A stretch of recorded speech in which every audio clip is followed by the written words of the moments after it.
And the wheel turns once again. Welcome in, builders. We are finally here. We are up to late age tier list for Dominion 6. This has been quite a long journey. I went and just double checked. I did my first Dominion stream. It was early era Yomi on January 20th, 2024. So for intensive purposes, it has been 2 years coming. To my knowledge, other than once or twice when we streamed maybe on a different night because there was something crazy going on, essentially we went with a pregame video, at least one, every once in a while two, and a Dominion stream basically every Friday for 2 years straight. It feels really weird to me to be looking back on that. I hopefully double sound. Double sound. Okay, hang on tight. Can I get a sound check from other people? I was gonna say I've had to do a bunch of tech stuff on the back end here to try to get this to work the way I wanted it to work, and I'm not sure I actually managed to do it. Okay, thank you guys. I would totally believe it if I had double sound because I've got 50 different windows open. I tried really hard to make it so that I could scene change into Dominion so that we could look at nations and then back to the tier list. And I thought I had it fixed, but I didn't. Dominions does something very strange. I don't know what it is, but if you ever try to do a snap picture from inside Dominions, the first one you do is a picture of something you were doing a while ago in game, and you have to cancel it and take a second picture to get the current screen. So I have no idea what magic it is that does that, but what it was doing to me here was if I have that as a source and then we flip back and forth between sources, we could see it, but my mouse, I couldn't see my mouse, and if I could see my mouse was in the past, if that makes any sense. Yeah, it's all right living on a rock. I get trolled by people telling me sound problems all the time. No worries. I mentioned this on Discord a little bit earlier. 2 pieces of housekeeping before we fully get started here. One, if you haven't voted on the post I put on YouTube about which era is now your favorite, I'd be really interested to know because I think it's changed a little bit from the first time I ran that poll. By my memory, it was about 50%, more than 50% of people liked early era, like half of that liked middle era, and very few people liked late age. So I'd be really curious to see how people's opinions on that have shifted. So if you haven't done that, please do that right away, because we're going to look at that before we fully dive in there.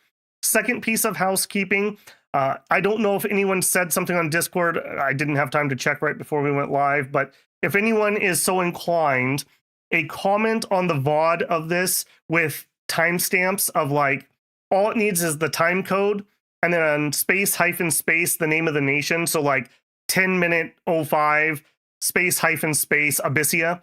I can take that and I can put that onto bookmarks for people. I know there's going to be some people who have absolutely no interest in this beginning part here where we're just going to chat for a little bit before we jump into the main arena. And that would be very helpful for people to be able to jump through there. If nobody wants to do that, that's totally fine. I'll get around to it, but it will take me a little bit to do that. So if somebody does do that, much appreciated. And if not, that's okay. I'll get to it. Peric starting us off really strong with 10 New Zealand. The wheel turns once again. Welcome to 2026. Here. Hopefully a good year. The last time I thought we were going to have a good year turned out to be 2020. So maybe we don't want Babel's opinions on whether I'm feeling it's going to be lucky or not, because that did not turn out particularly well. I also saw, before we get started here, Slice said he had to go to bed early. His COVID was still kicking his butt. So hopefully in the VOD you'll hear me, Slice, but I hope you feel better. I hope we have a better year this year. So here's to you, man. I am continuing, as always, drinking my cheapo tea here, but when we're done after stream, I'm going to go have a New Year's beverage. So if whatever you're having, have it responsibly tonight. A lot of people wishing Happy New Year's. Yep, Happy New Year's to everybody here. Hi, Senthil. Hi, Andrew. Tut. And Vostron, thank you for the sound check. Okay, good. Yeah, I would have totally believed it was me because we're going to use one browser to run this, and I have to do it differently because I have a different browser that I run YouTube on, and never the two shall meet, as it were. So, yeah, just it's going to be weird tonight. It's going to be weird tonight. That's all I can say about that. I'm just checking. Yeah. Okay, I'm trying to think how I actually want to structure. I've been thinking about nothing but this for a couple of days, so I got lots of thoughts in my head. It convinced me to drink other tea. Man, I drink my cheapo tea. I drink a lot of tea, I drink a lot of coffee, and I drink it very, very cheap. Oh, yeah, Andrew said, I may not have been here for the start of the journey, but I'm glad I can be here at the end of it. And I know I've been mentioning this lately. I'm sure I've got a couple more things, like kind of some intro videos and some tutorial stuff that I want to still do. And I'm sure I'm going to do a few more Dominion streams. Just it's not going to necessarily be the default thing all the time. I know I'd like to go back and redo Yomi. I'd like to go back and probably do the Bless that literally started this all. One of the very first comments I got on YouTube in general, but on Dominion specifically, I had done a EA Agartha stream, and I had like 3 viewers or something live, and somebody commented about, oh, you should have tried the Weightless Bless, and it was like, phew. And that whole thing was what gave me the idea to do, hey, if I did a pregame video, people could give me feedback, and then we could talk about the feedback on stream. So it all started there. It all started there. Hey, Blaster, thank you for the $5 super chat. Happy New Year's. I get to work 12 hours tonight. Oh my goodness, man. You need to tell him to give you a break. You definitely have earned it.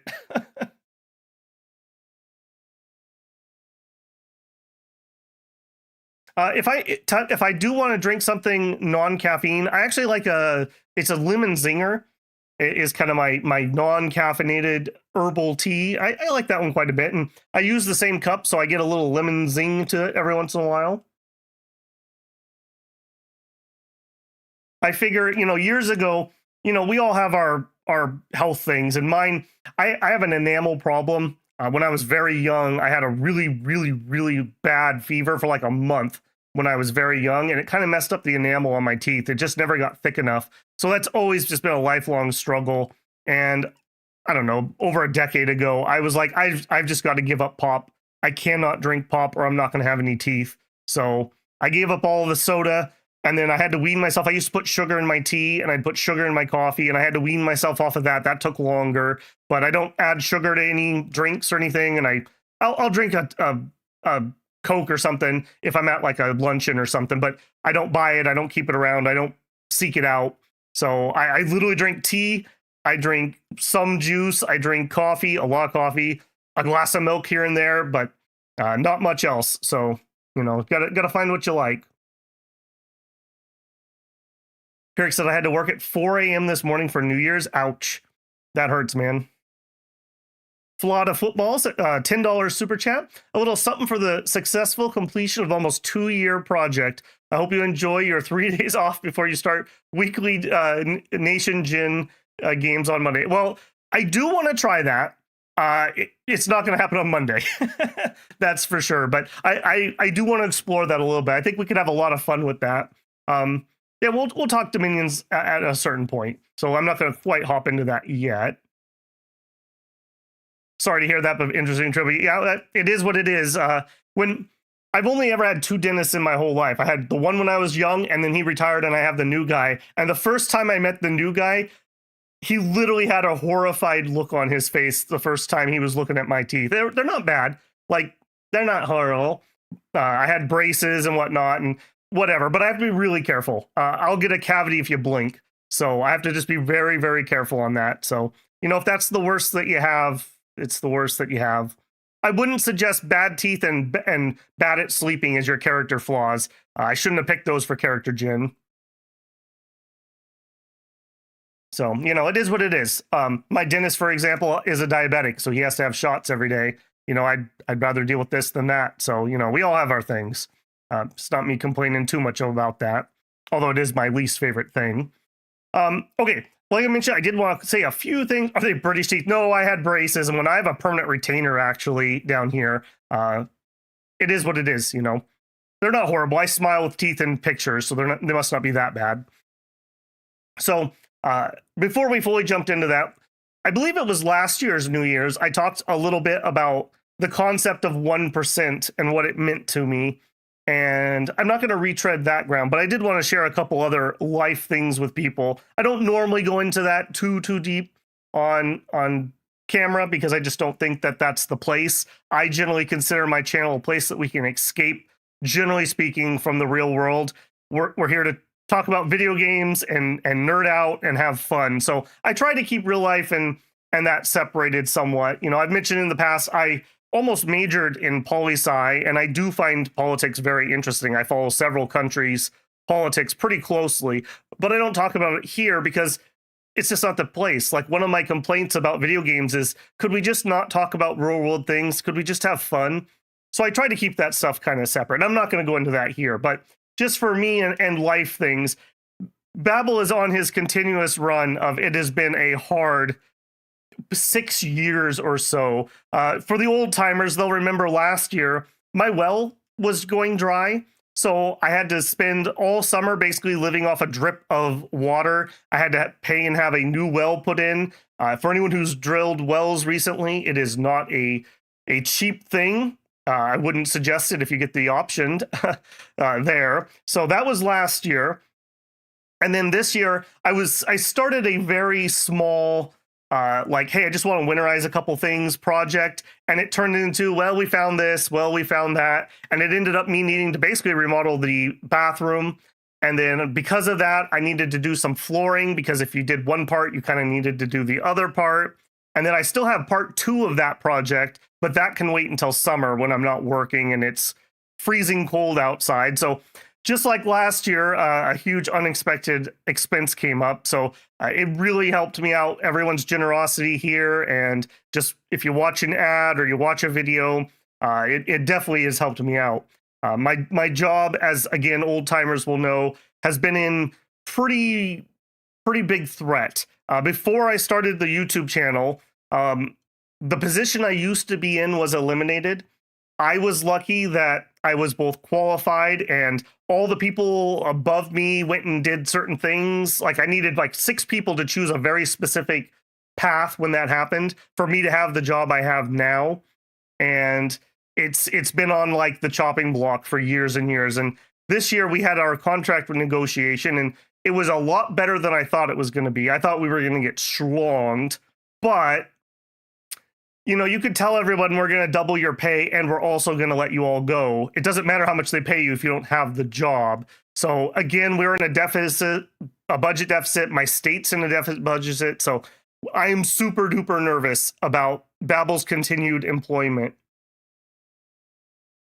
Hence why I put about all my free time into growing the channel and whatnot. I would love to do this for a living. I am not that close to doing this for a living, but it definitely has helped me be a little bit less nervous about things, having a little bit stashed away. So I just want to give a huge thank you to everybody who, like I said, watches the videos, especially if you watch the ads, if you've become a member here, if you've gifted memberships, if you've done a super chat, thank you. Just really thank you. That means a ton to me. Moving closer to today, I mentioned the other night on stream that my parents had a very old cat. He was, and notice I say was, 16 years old. And the other day, I had to take my mom and him to the vet, and they checked him out, and he had an abscess below one of his teeth, but he was too weak for surgery. They tried him on pain meds and antibiotics, but this morning, I was woke up to a phone call that it was time. So I woke up very early this morning to take a cat in and have him put down. He was a really good cat. He was a really good cat. Luckily, I guess for me, I wasn't super close. That was more my parents' cat, so I'm okay. But it was very difficult for my mom having him put down. And luckily, as morbid as it sounds, I had dug a grave the other day because it was warm. I'm very glad I did because the ground was frozen solid today. I would still be out there digging that grave if I hadn't pre-done that. So here's to you, kitty cat. You were a good one. And then my final little piece of sad babble news, because I don't want this to be a sad stream, but like I said, I do generally not want to talk too much about stuff on stream because we are here to have fun. But I did want to mention that a couple months ago, I had kind of some sketchy times and I was kind of slowed down. My dad's health has really taken a major turn for the worse.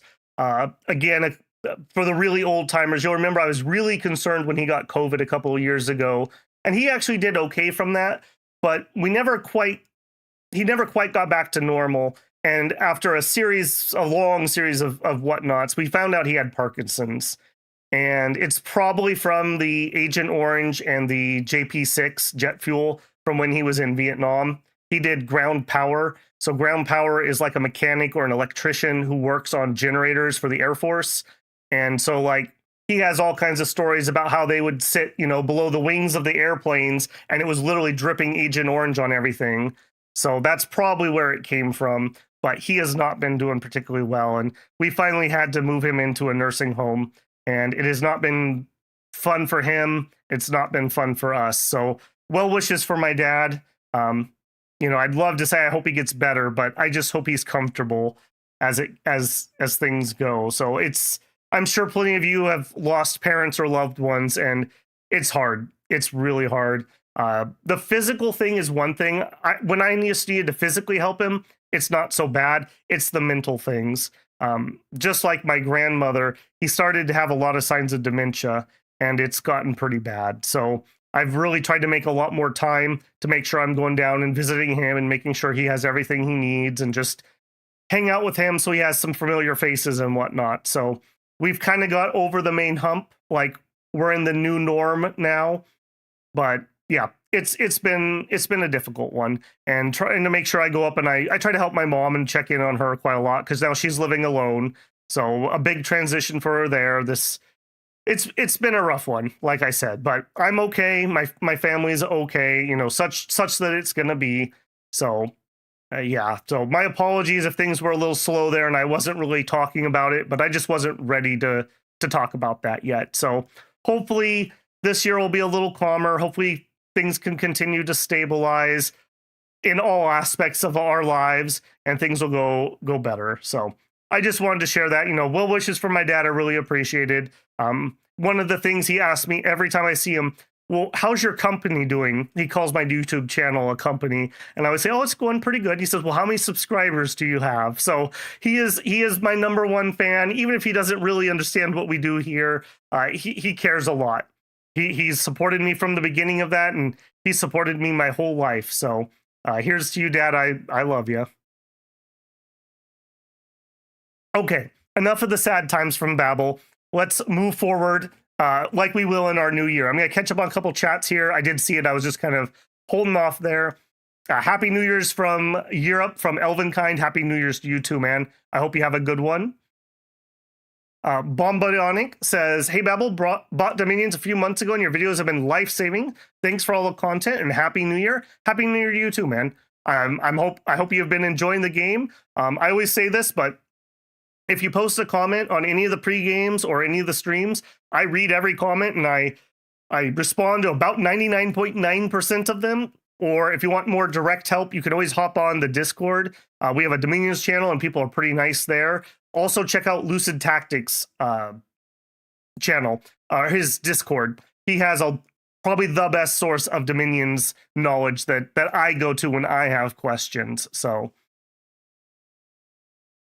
no, don't worry about that, Andrew. Absolutely not, man. Andrew said, sorry, I can't donate. Absolutely not, man. Don't you worry about it. I'm not going to be out on the street or anything. Everyone should always take care of themselves first and their family first. This is a luxury that we all have. And I am so blessed to have people who have been so generous to me. So always take care of yourselves first. Okay, Axe, I saw your comment, and I did want to address it, but I wanted to finish the previous one first. So, Axe with $100 super chat Very big thank you, Axe. Really appreciate not just that, but just always your comments and insight and your patience with me. You are my number one helper of making sure that the playlist is in some sort of reasonable order. And I'm sure I still need to go in there and move a couple of these last things around, but I really appreciate that. I can really tell that there's something that you're really passionate about, and I hope you'll win a multiplayer game soon. Axe says, let it be known that I, determined and devoted Axe, have served the armies and pretender councils of the mighty Babel Builder thrice times across many wars in his ascensions, and, having completed this Herculean task, am now claiming space to post my epitaph. Well, post away. Oh no, YouTube has this horrible thing where it jumps to real time, and so I always lose my place. Ear Hammond says, Happy New Year to you too, man. And Henry had a good Christmas. Yeah, I hope he did. J-Rob says, I know it sucks, but you're doing the right thing for the... Yeah, I feel the same way. When I was a kid, we adopted a stray dog, and he was probably, I think everyone has that one dog, and he's going to be the dog of your life. That dog was probably the dog of my life, and he made it pretty old too. He was, we don't know because he was a stray, but he was 16 or 17 when we had to put him down, and it was time. And, I was very sad, but I was also glad that he wasn't going to be in pain or suffering or things like that, so. Assaulting spiteful and awful Vaettiheim, attacking their vile false god, Julian the Monolith head-on in glorious combat. Yeah, that was a pretty rough one. Living says, best luck to your dad. Thank you very much. I will definitely share with him that. Sadly, the Monolith proved too powerful for me. In defeat, I was cast from the cliffs of Vaettiheim into the seas below with a gaping wound in my chest, left for the dead to claim. And even in this darkest hour, I did not give up. I never gave up. I swam across the frozen ocean, fought off sharks and krakens. The smell of blood upon the deep waters made it back to shore for yet another assault on the hateful Vaettiheim. Inspired of my utter devotion, this second assault also repulsed by the ever spiteful Julian, but still my spirit refused to leave the mortal world. Thus, instead, maneuvered around the hateful stone, seizing the final throne required to give the title of Pentocrator unto Comrade Chairman Woody. I succeeded, even if my soul was shattered in the process, sending me back to the realm of death and endings. In the third age of blood and suffering, I, Axe, was again pulled from my well-deserved rest in the netherrealm to fight once again upon the mighty Centurion by the priests of the Serpent cult to fight. And for Mother Nature as her prophet, I lead the armies of Pythium gloriously in combat and conquest against the armies of foul Arcoscephale. However, the armies of Arcoscephale were led by clever generals indeed, and the situation grew dire. Thus, I had to drink of the foul smoke of the waters, destroying my sanities, but unlocking all the powers in might. The vile Black Throne further spread plague and disease amongst the loyal Pythians. The tale of the poor but devoted Cornelius, afflicted with all diseases known to Mother Nature, but still fought to the bitter end, comes to mind. But still, the war ground on and on. Eventually, I, Axe, found the vile pretender of Arcoscephale, Dushara, the sacred mountain, attempting to claim a throne of ascension himself. Quite an epitaph there, Axe. Hey, Abby, how's it going? Marion, Happy New Year.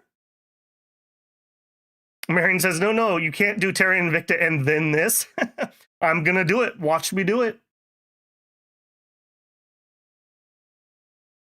I trapped the vile pretender within the fortress he had constructed around the mighty throne of ascension and personally led the assault upon his vile forces. I'll give Axe a second to furiously type. So, fully on to Dominions after I say Happy New Year to Sono Wook. Hope you had a good one too. Yeah, it feels so strange to me. I literally started the project as, screw it. I can't figure out how anyone's going to want to watch Dominions content. I'm just going to stream it because I want to stream it. And it was a rough stream. I had sound problems. every single nation basically took a withering bless, and I was playing Super Combatant Yomi, and they absolutely destroyed me in that stream. It was pretty bad. But from humble beginnings, we built something. By far, Dominions has been the most popular content on the channel, by far and away. I think people have probably noticed, and I've said before, if left to my own devices, I'm a variety gamer. I don't want to say everything, but I play a lot of different things, and I tend to like jump from thing to thing. So I'll play something like really hardcore and then just be done with it, and I'll move on to the next thing. And then a while will go by and I'll come back to it. So like Dominions, I played it on and off for years and years. One of my big projects in Dom 5 was I wanted to play every single nation. And so I did. I played very short games, kind of similar to how I set it up for stream, but maybe even a little bit easier than that. And while I was doing that, I started getting to this point where I took notes, and I would write like what my bless was and what worked and what didn't work. And I did that for almost every nation. I don't think I did the late age water nations. Can you guess why? And then Dom 6 came out, and yeah, just reunited my passion for that. So yeah, it has been absolutely crazy how much love basically the channel's gotten for that. Hopefully, I've managed to entice people enough that I hope to see some of your faces on some of the other content. Like I said, we're going to do all kinds of things. Right now, we got Terra Invicta. We have Minas coming really soon. I'm going to probably do at least like the main story for Arknight Infield. I know not everything I do is going to be everyone's cup of tea, but hopefully I can entice people to check some various things out. And who knows what our next big niche game is that I fall down that rabbit hole. And just another piece of preamble, don't forget to like make it known what you're enjoying. You know, it sounds so stupid to say, but like if I have a video that has a 50% like rate and I have a video that has 10% like rate, which one do you think I'm going to make more content on?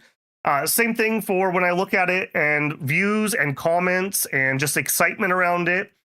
So really, like if you're enjoying something, just take a second and leave a comment and say, hey, I'm really enjoying this. Hope you do some more. And that will definitely weight what I choose to cover. Now, sometimes I'm just going to do something because it's for Babel.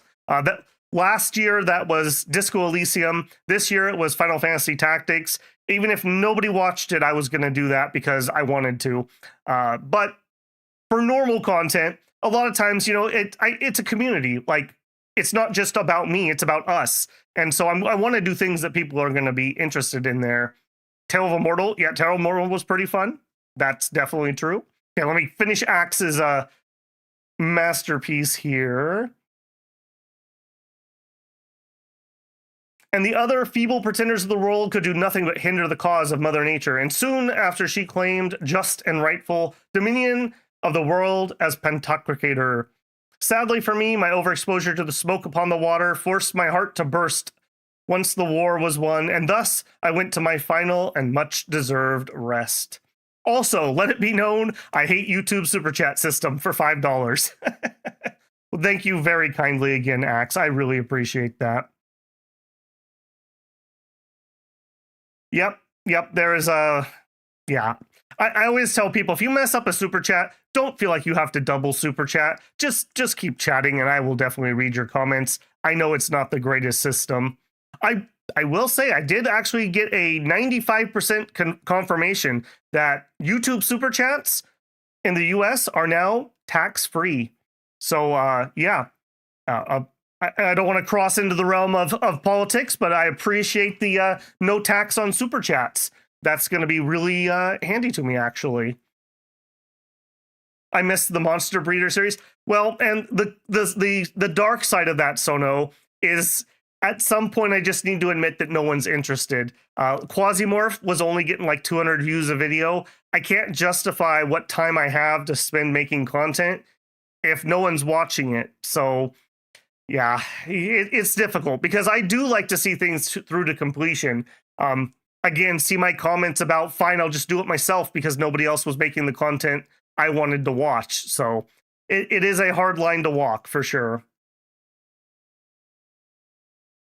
And J-Rob, thank you very much for the $50 super chat. Want to congratulate you on completing this massive task and thank you for the great boon to the Minions community now and future. Thank you very much, J-Rob. And thank you for always hanging out, man. I really appreciate it. Overlap Text Talks Battletech by 40 minutes. Oh, no. Happy New Year's, Dim Bones, man.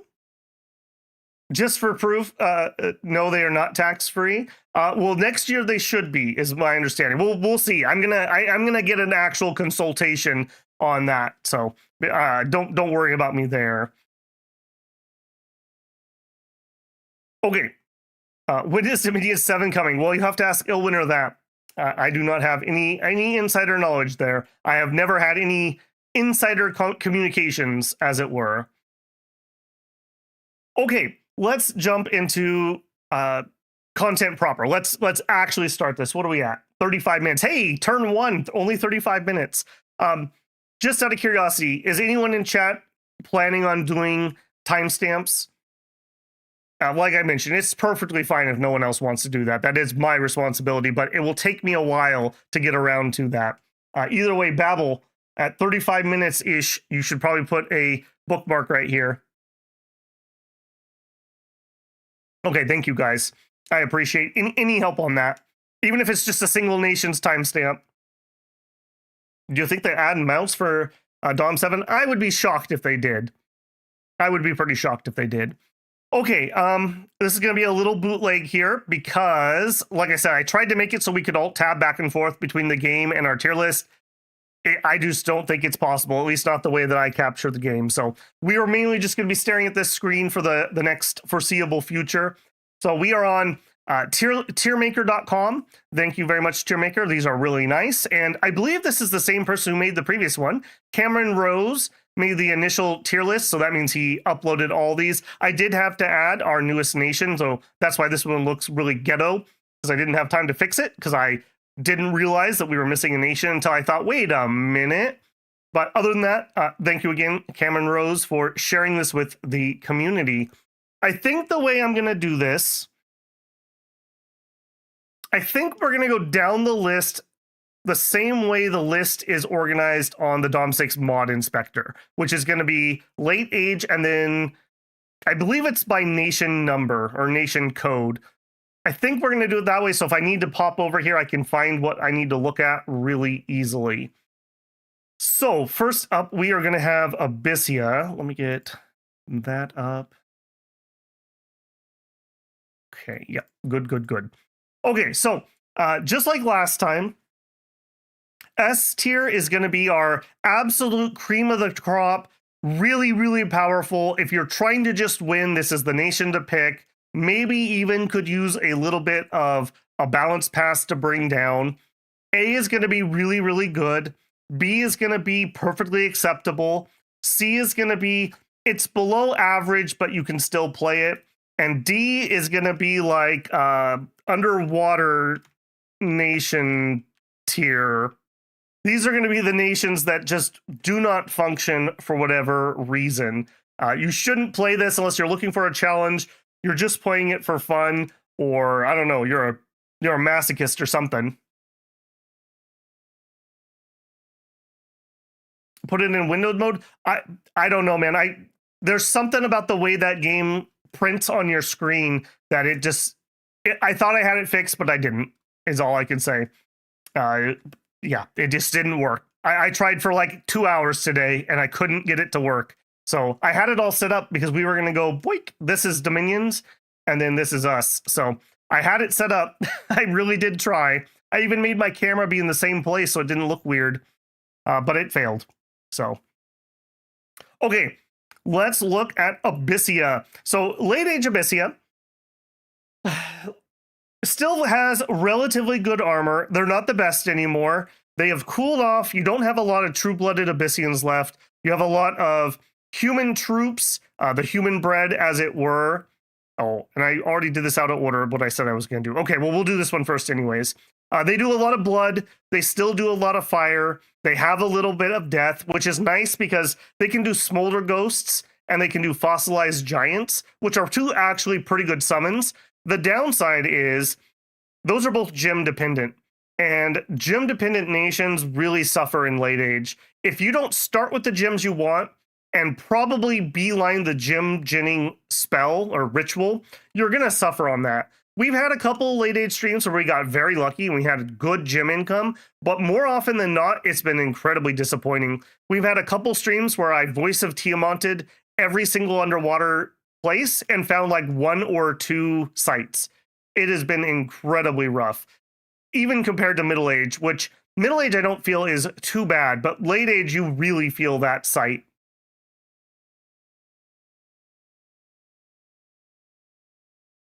I'll also say, actually, I should have said a little bit more here. So when I'm talking about a nation, I would love it if people want to put in their 2 cents. Say what tier you think they should be, and doubly so if you want to give like a little blurb about why you think they should be there. And we'll hammer this out a little bit. We're going to preemptively put things wherever we put them, and maybe later on, as other nations get put on, we'll move things around a little bit. Higher tier, further to the left is better, is the way we're going to do that. Okay, let me jump in chat here. Tut says, Abysia is A tier, in my opinion. Gyms in late age are a myth. Yeah, they do feel like they are a myth. Blood is A+, but they're still weak to rain, and the best nations are cold. Yeah, as I said, we've lost a lot of what made us really, really good. We have essentially a human plus sacred, which isn't really special in late age. We're not rocking crossbows. I feel like this is a very playable nation. They have astral and blood, which pretty much makes you playable at the bare minimum. One thing I don't do very well on my streams is get deep into those, because the way I'm set up to finish in about 5 hours, that's really when those start shining. It takes you that long to get those things online. So we haven't done a lot of horror summoning. We haven't done a lot of like major demon summoning or giant enslaved communions or whoosh spam, but those are things that keep you pretty viable. I think we're going to start off with late age Abysia at top of B tier. They're fine. They're perfectly playable. They have some strengths. They're not totally like shut out by anything. They don't require like very specific terrain. I think that's a good starting spot, and we'll see. I could be argued up into like low A tier with them. I think they're pretty playable there.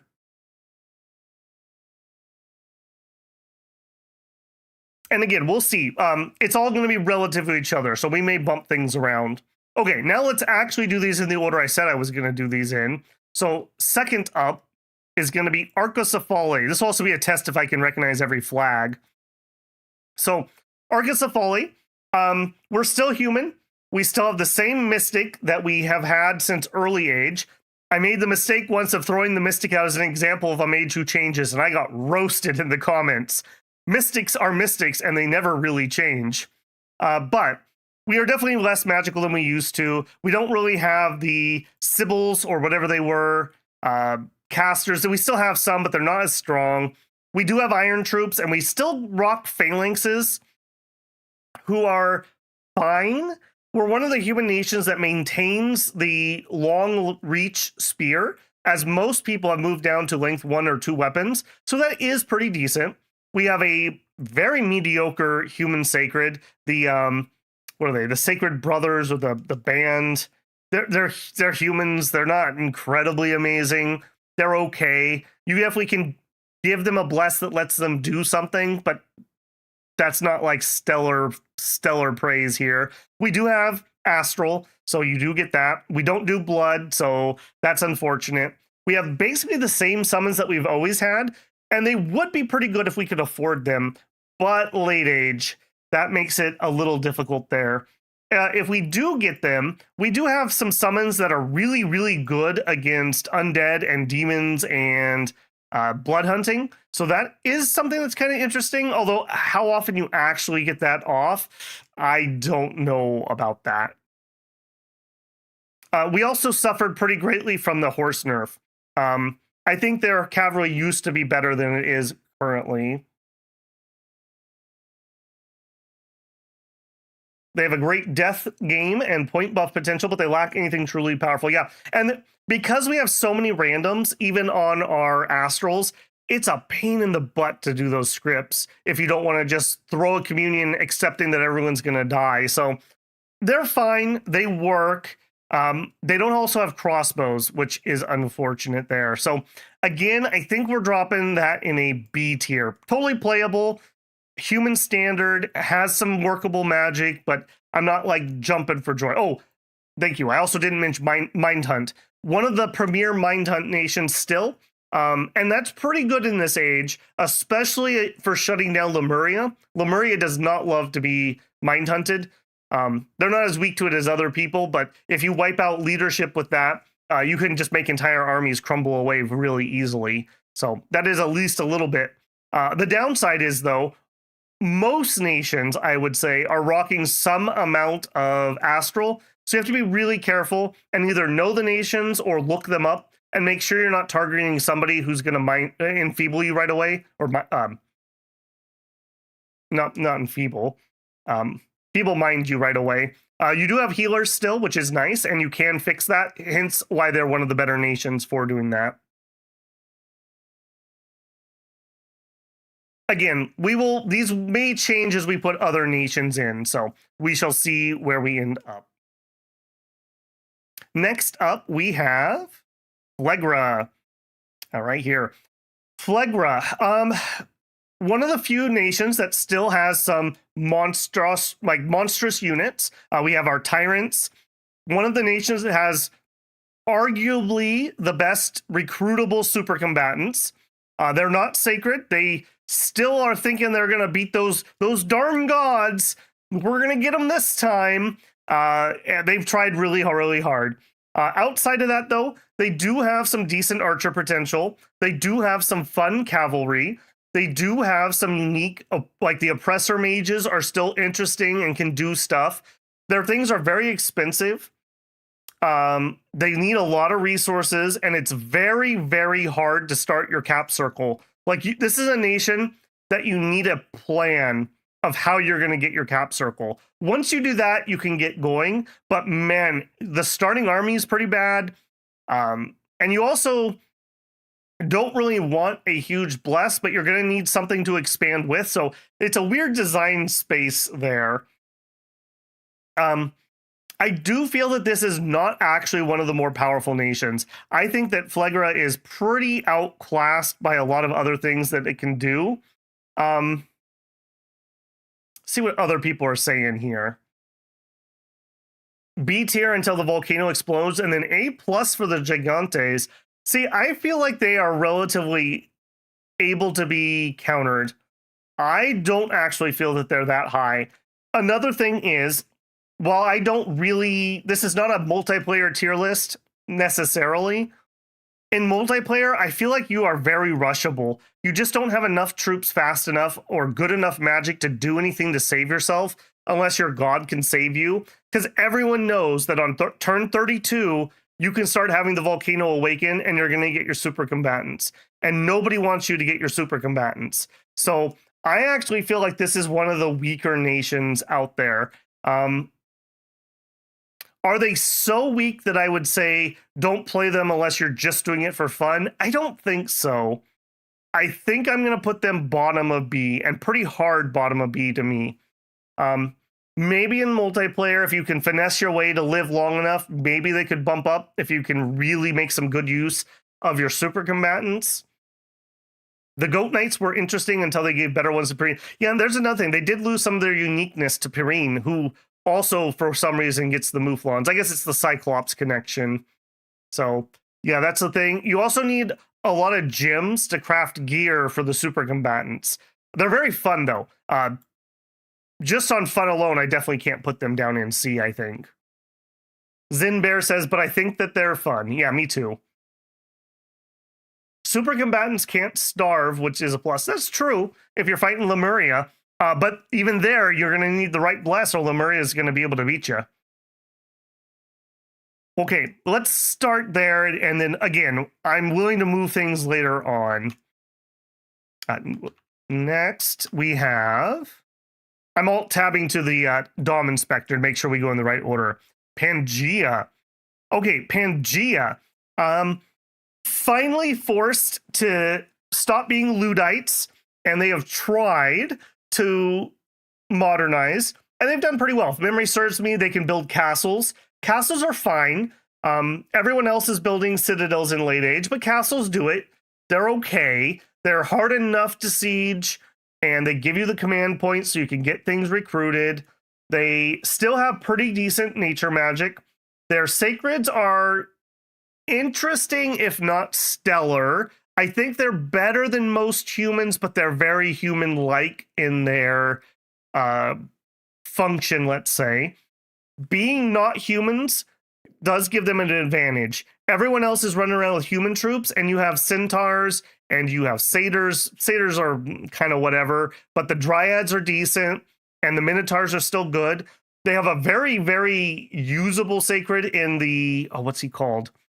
That's why I have the other screen. In the Dryad Hoplite, but we also have the Minotaurs. And the Minotaurs, especially the Grove Guard, are really good.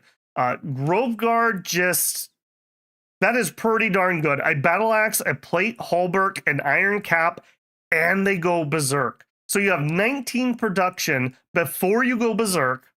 The berserk takes you up to 14 attack. That's 15 if you're level 1. And you still have recuperation. So you're unlikely to get whittled down if you don't outright die in a fight. I think that combined with fine magic, and I do tend to find that nature magic is, at least for me, one of the most common sites to find. I think that Pangaea is actually really strong here.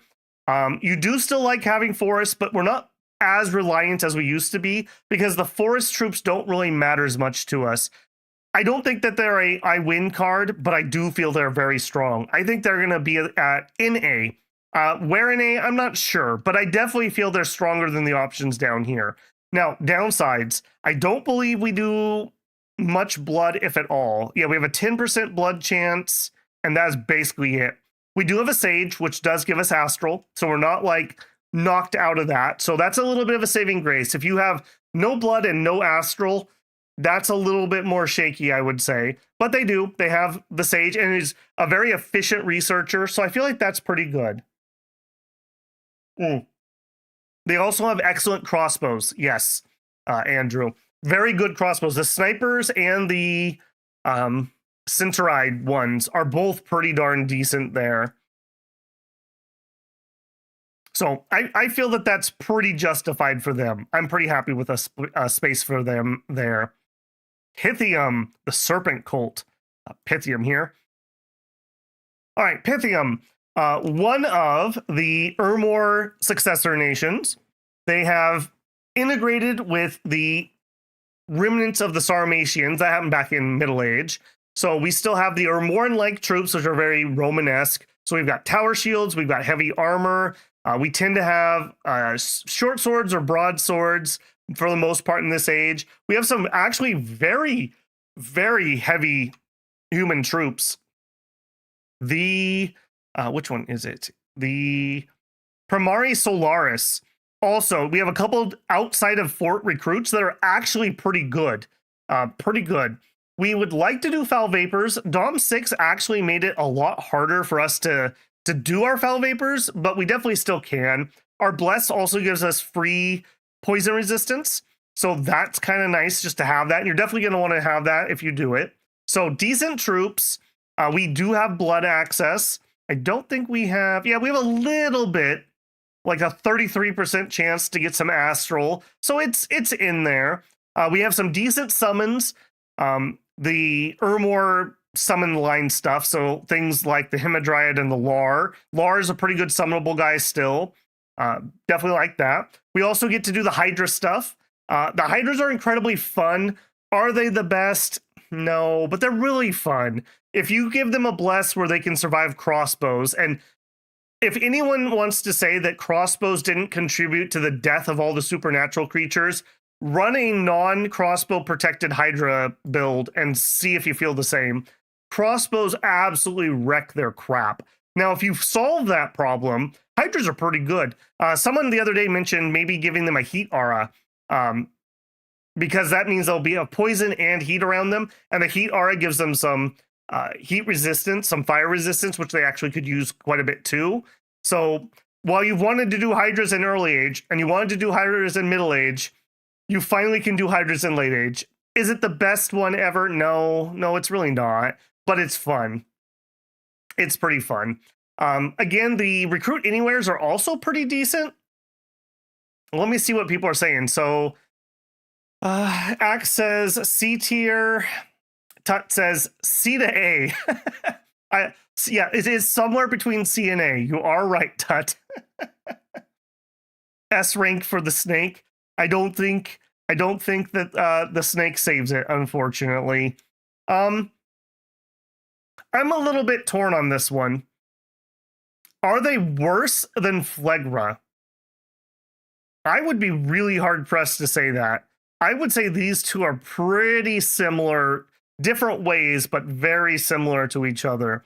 If we were going to make that argument, that'd almost be C tier. But again, C tier to me is like, I'm not sure you should be playing this. I think you can play this and have fun, and you're not skunking yourself. I'm seeing a lot of people say C tier. All right, I will bow to wisdom of the crowd there, but I would also say maybe bottom of B tier. We'll put it at top of C for now, and we'll see how I feel about that as other things get put in. To me, in my mind, I would put them right around here one way or the other, though. I feel like those are about the same. And just like a lot of nations, one problem they do have is, oh, we have Pythium. I wonder if he's going to do Foul Vapors. Or if you don't do Foul Vapors, I wonder if he's going to do Hydras. And you counter both of those things with Poison Resist. So that is a little one note, and that does hurt them quite a bit. It's weak blood, and I will say, JB does make a good point. Gladiators are still amazing. Gladiators are still amazing. Does it save the nation, though? I don't know. We may revisit that one.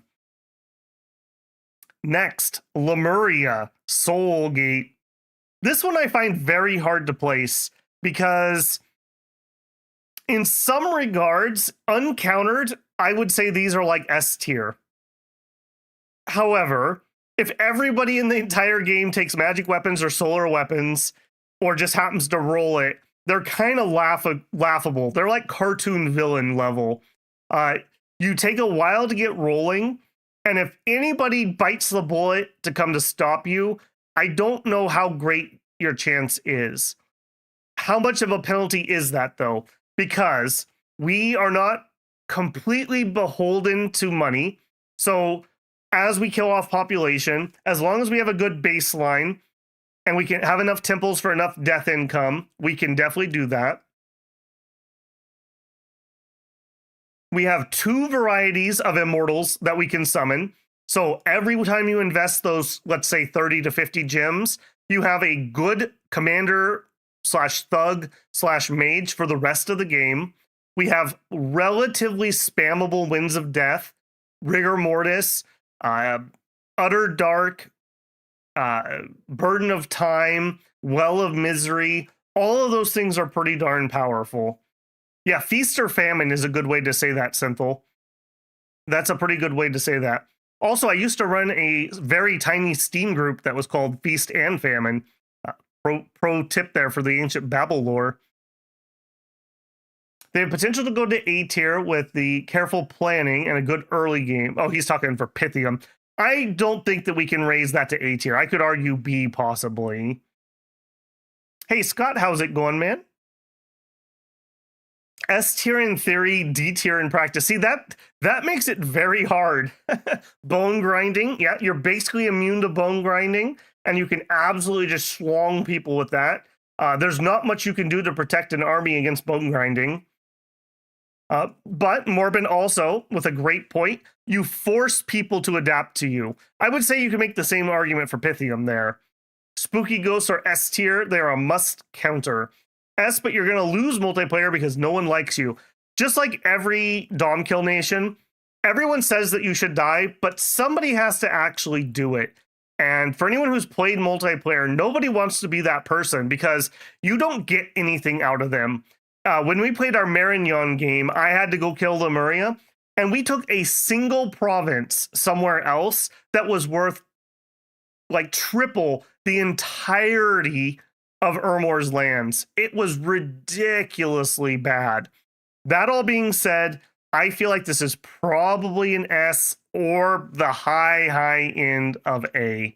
One of the two. They don't actually win multiplayer games, though. That's another factor I will say. Like I said, not necessarily a multiplayer list, but they don't actually win games because usually sooner or later, people will definitely knock you down. Hi, Fancy Sling. I backed Terra Invicta, but haven't touched it yet. Look forward to seeing your stuff so I can learn from it. We had a really good 2 streams there, Fancy. If you're interested, I'm probably... Maybe tomorrow we'll play some Terra Invicta, but definitely Friday. I think Terra Invicta is going to be the Friday stream. So there's about 14 hours to catch up. So you better start that homework if you want to catch it live and be current. I'm just reading through chats here. Also, I'll just mention this since we're going to be doing a lot of discussion. If you've gotten an ad on YouTube, double check that if you click the live button that you're not behind. Sometimes that puts you a little bit behind actually being live, just to make sure our communication is pretty good. I don't feel like you have to change your game plan if there's a Pangaea in the game. I do feel like you have to do it if there's a Lemuria. And every time we started a game, I would clench my buns until I saw if there was a Lemuria or not, since I was not building against them. So I'm going to start them in S, but just really depends on how you define your tiers. I could see the argument of A or maybe even the top of B, just depending on how you want to do that.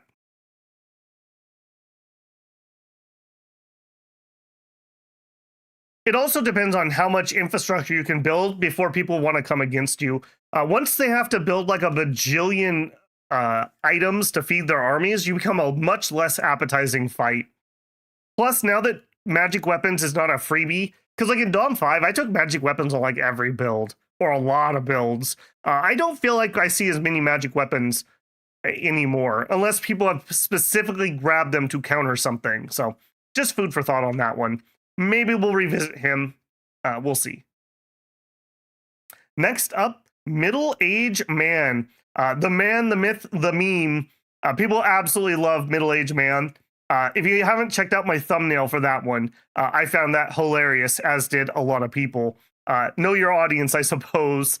Middle-Aged Man. They don't have the Space Marines anymore, but they still have pretty respectable sacreds. The Wardens are all right. Not as good, I would say, as Middle Age. They have the crossbows. They have great swords. So they are definitely human plus units. We've lost a lot of our unique magic, unfortunately. Our magic is pretty on the weak sauce, if I have to be truthful.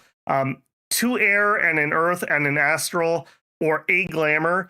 Any nation that has glamour really wants to at least have a chance to get to glamour 3, so that A, you can build the boosters, or you can run Twilight, and we can't even random into that.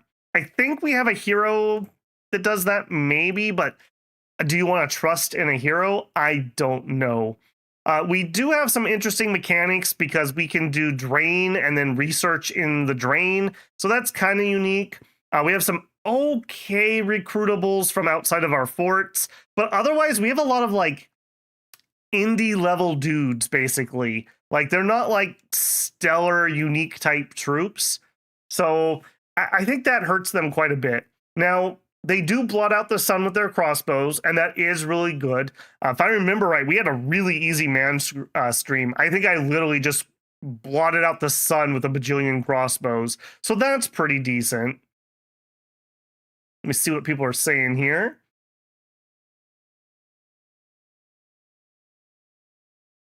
Andrew votes maybe B or C. Peric says, Late-Age Man is a strong B. I don't like their mages. Yeah, their mages are pretty weak sauce, definitely. They have supreme consistency. That is true. There's something to be said about you know what type of mage you're going to get.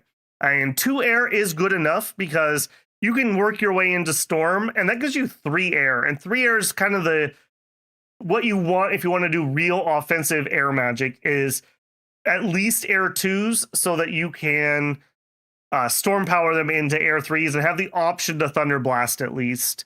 So there is that. They also do still have Glamour, so they still can do the Luck and things like that. So that helps them out a little bit there. They don't have any Blood. They do have some Astral. Their Sacred is mid, but the Arrow Gambit can be countered mid-game. Yep, yep. JB says maybe a C. Boring. Yeah, Air really could use something. Like, I really feel like Air got gutted. Like, Air died so that Glamour could live. I really do feel like Air needs just a... I don't know what it would be, but something. Something a little more. Like, how about we have, like, light loads where you do a ritual on an army and it increases their map move or something. Like, Air feels a little gutted, I would definitely say. I don't think that they're C. I don't think this is like a super niche pick. I don't think that they're A. Wardens are just not the same as Knights of Avalon. I think I would put them down here in B. I think I would say better than Arco because they have good crossbows compared to Abysia.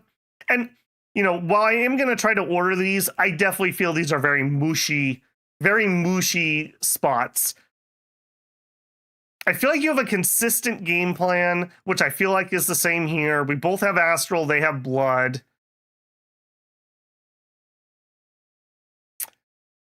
Arco, running around with like hoplites isn't amazing. Neither is their stuff, but crossbow. I think I'm going to give it to the crossbows, if nothing else. Good mage can magic phase out of the gate. That's true.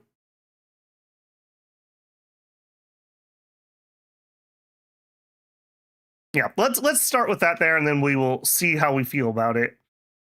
All right, next up we have Olm. Where you at, Olm? Olm. Well, definitely fell somewhat from their pretty strong middle age, I would say. They do still have some pretty heavily armored troops, but they're not nearly as unique in that as they were as one of the best armored units in middle age. They do Blood, and they do it well. They have unique summons that you can actually do, and the unique summons are actually good. We discovered there are, what, about 8 of them? Quite a few of them. Oh, creak. They do have crossbows. Their ranger crossbows are really nice and cheap. That's pretty nice. They have a couple, like, spells that make no sense. Like, there's one that you can give wolves invulnerability, but there's no point in doing it at all. So I would love to see the area of effect of that spell made like triple or quadruple to make that maybe do something decent. Andrew says, I love late age Olm. They were very fun. And getting the little unique vampires is kind of a fun little mini game. Some of them are really good. Some of them are kind of whatever. I will definitely say that. Olm is variants. Like mid B tier. Andrew, you might not be in full real time. I'm not 100% certain. No to their ranger says tut tut tut. Because of their rec point buys, they do need some pretty healthy scales. Oh, you're talking about the crossbow stealth. Yeah, okay. I'm with you there. As for their sacred, the Black Templars are fine. They're actually pretty usable heavy cav, which is something to actually say. A lot of places do not have usable cav, or the cav is really, really weak. Hawkmeisters are pretty cool, and you can expand with them. I don't remember if we did that in late age. We definitely did that in middle age, but it can be really fun to do that type of expansion. Black Templars are pretty beastly. Yeah, they're fine. Crossbows are recruitment point capped. Late age Olm has turmoil nerf. That definitely does hurt. Obfuscate Olm is like low A. those sneaky heavy calves, huh? I don't know. I'm a little torn on that one. I feel like they're not bad, so they're definitely not C for sure. I I think I would put them up here. I think they're a solid choice. They have blood, obviously. They have good astral. Astral 1s are good enough, but astral 2s really bring you into stuff. They have blood and astral cross path, which is really strong. They have a good death, and you can use that to get into things like vampires. Would I say they're better or worse than Pangaea? I don't know. I feel like these are both really good. They can build heavier infrastructure, but they need it more than Pangaea needs it. They're not behind, so they are building citadels. Vampires are probably better than anything we can summon on Pangaea. I feel like both of those are pretty decent. Ghoul Guardians are a huge utility piece. That's true too. I believe they have magic weapons. Let me check that. Ghoul Guardian. Yeah, they have the Black Halberd, which are magic weapons, and they actually have Bane of Heresy, which can be kind of interesting if somebody is doing something sacred against you, or if you're fighting their god with those. So that's pretty strong little pick there. Glamour, Fire, Death, Blood, Astral Communions. Yep, pretty good variety. They're not a one-trick pony. That's definitely something to be said. Like, if you're a very, very one-trick pony, you're going to trend to be down here, whereas people who have a little more versatility or something very unique tend to go up a little bit.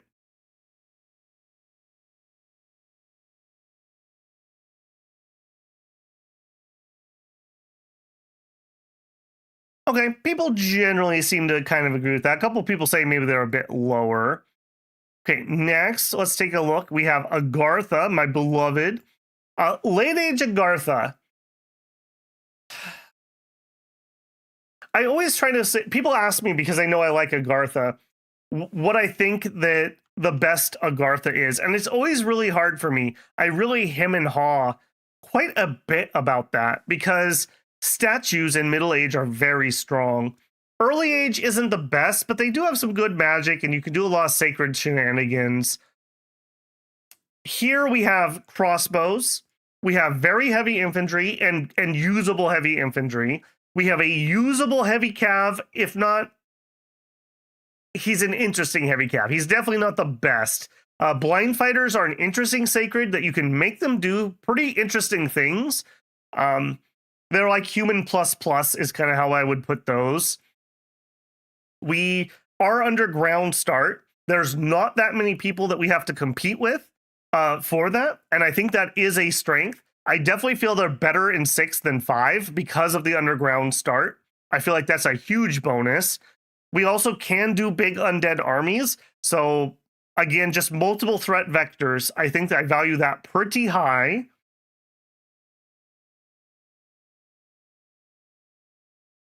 Andrew says high B at worst. Mr. Corrodin says, as an EA Agartha lover, B+. You've got Death, you've got Crossbows, you also have Alchemists. That's true, we do have Alchemists. And we still have some decent national magic, too. The Gate Lords are pretty interesting. You have some really good units, I would say. Really saved by having the Sappers, too. The Sappers really help get through what otherwise can be quite the slog for a lot of these.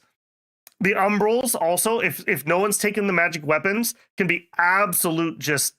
The Penumbrals, too, can be absolute killers. I feel like we are in a pretty good place on this nation. Is somebody going to build against you? Probably not. I feel like we're probably in A.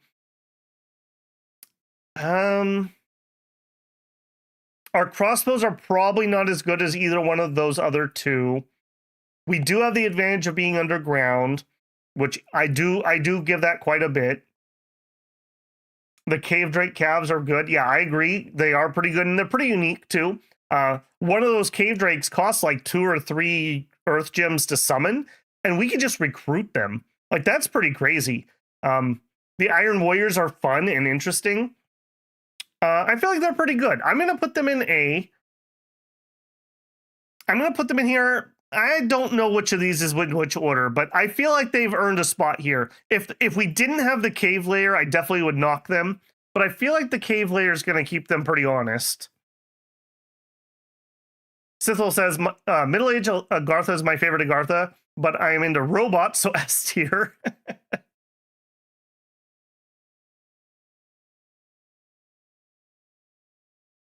Their sacreds do have spirit sight for the blind guys. That is kind of nice. Thank you, Dim Bones Man, for a $10 super chat. Congrats on finishing 2 years Dom 6 project. Would love to hang and listen with the family. New York Eve time beckons. Cheers and Happy New Year's. Well, Happy New Year's to you too, Dim Bones Man. Hope you have a good one if I don't get to talk to you before the year flips over.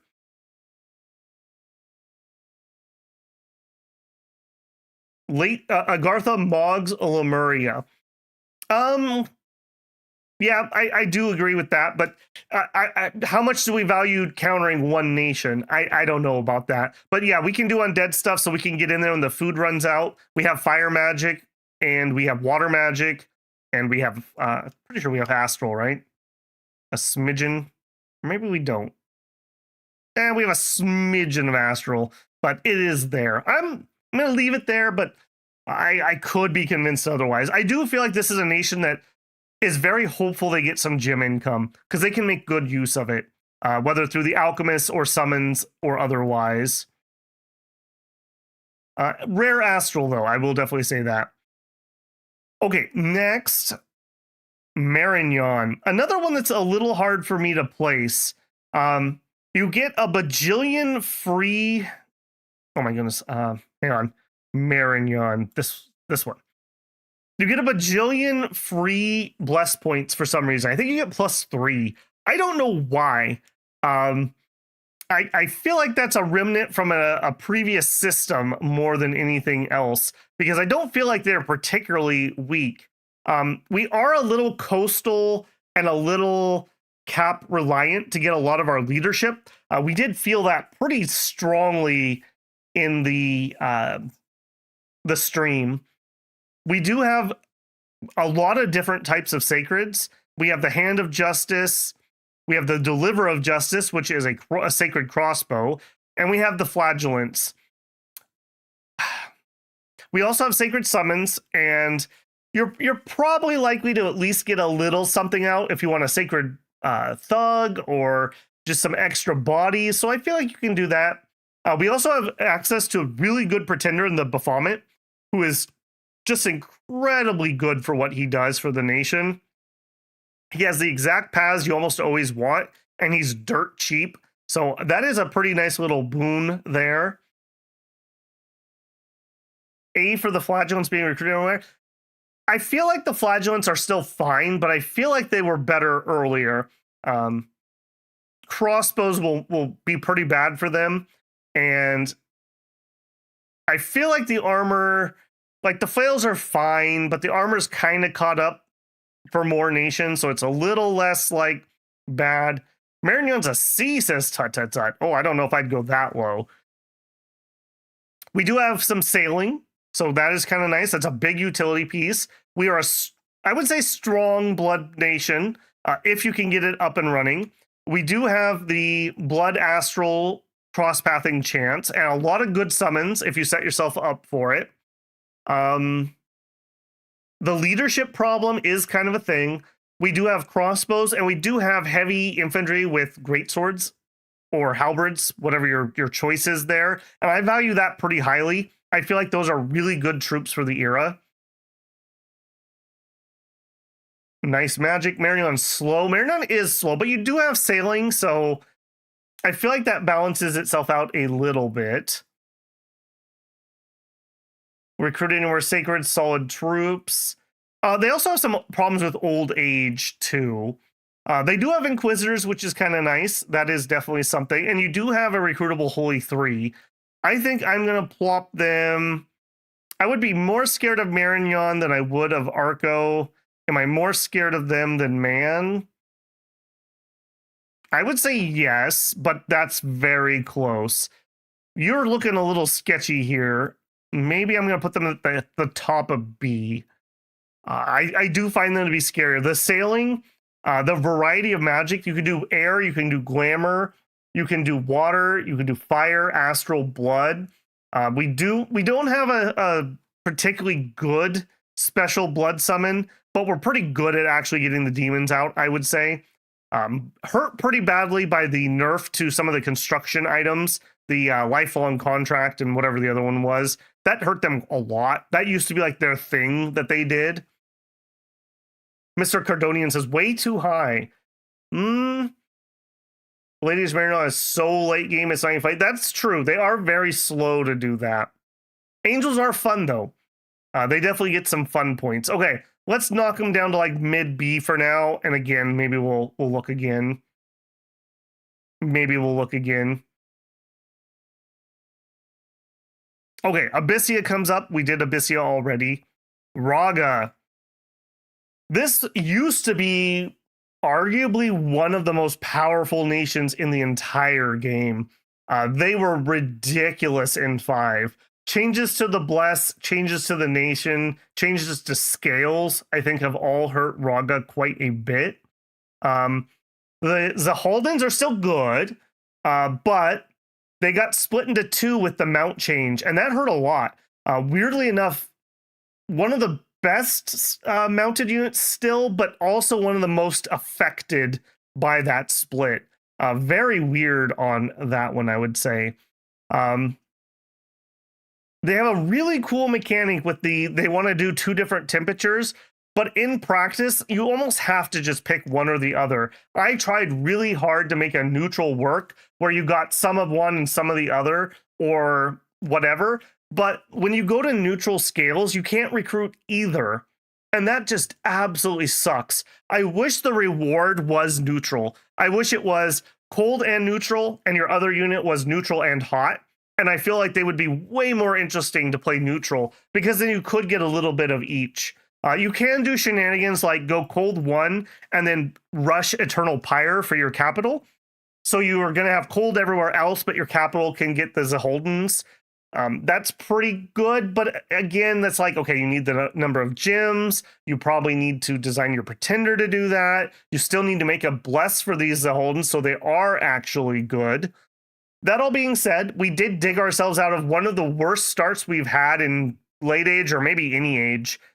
We had a bad stream start. They had a river and crossbows and heavy cav like on literally my first like 9 provinces. It was horribly hard. It was horribly hard.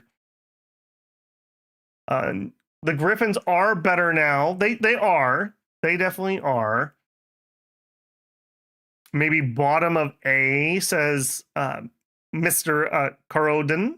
I hope I'm saying that somewhat right. I'm probably not. My apologies. They did get hit with the Holy Point nerf. Yeah, they're definitely feeling the new Bless system a little bit, I would say. To me, it's the split, though, because what the Rider wants isn't necessarily what the Mount wants, and that hurts them quite a bit. I find that Cold Ragha is just like meh Caelum. They're not like stellar, because you're losing a lot of what makes Caelum unique, and then that's everyone can fly. You're gonna have some troops that just can't. Should have 2 rocket tags. Well, I do not. And build is different. I mean, if we're talking the best Ragha that Ragha can be, I would say they're like still good, like top of B or bottom of A. I don't really like get scared when I see a Ragha in my game, though. I mean, I take note, but I'm not like, oh crap, Ragha, that's gonna be so bad. Now, a human would definitely do better because they're gonna take advantage of their flying better than the AI can. Tut says A minus, cold, A plus heat. Heat's like A, says Andrew. Cold is like B or C. Yeah, a lot of people ragging on cold, although a couple people defending it. Shinosky says, I do not know Dominions enough to debate, but I'm here for the Babble time. Well, welcome in, Shinosky. Glad you could make it, man. I hope you had a good evening. I don't know. I think you're East Coast, right? So you guys are not quite to New Year's? If they didn't have 2 bless points, easy A. That is true. That did hurt them a lot. Having the number of sacreds you can get, really, every nation that got hit with that got hit very hard. And the giants that didn't get hit with that are much better by proxy. I'm going to leave them at bottom of A, but I could strongly be convinced that they are like top of B. That hurt them a lot. That definitely did hurt them a lot. Hey, Broad, how's it going?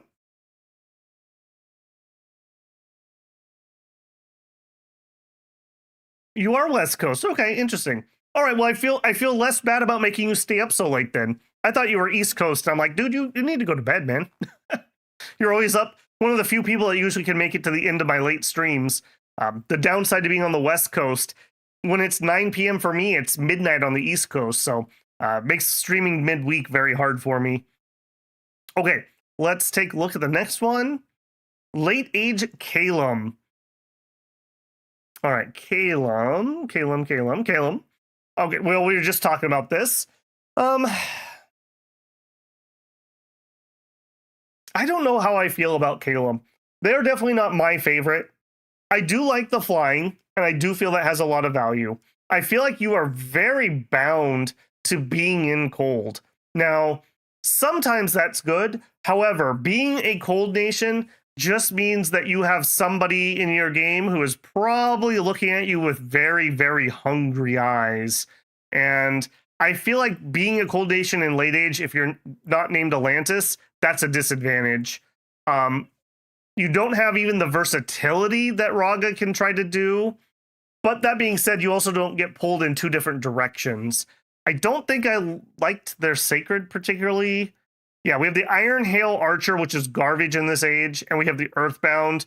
The Earthbound were okay. They have the crossbows, but they're not like, they're just basically human, maybe human plus, kind of plus, a little plus next to their name. Iceclads are decent, but they need to stay in the cold. I don't like get scared when I see a Caelum in my games. That being said, they do still have decent troops.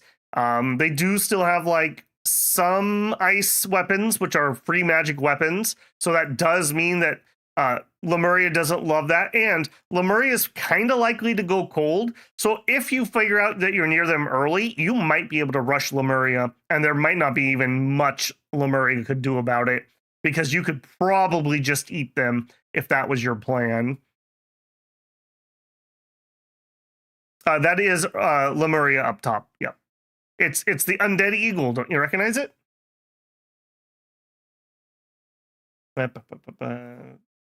B minus, same for middle-aged Caelum, says Axe.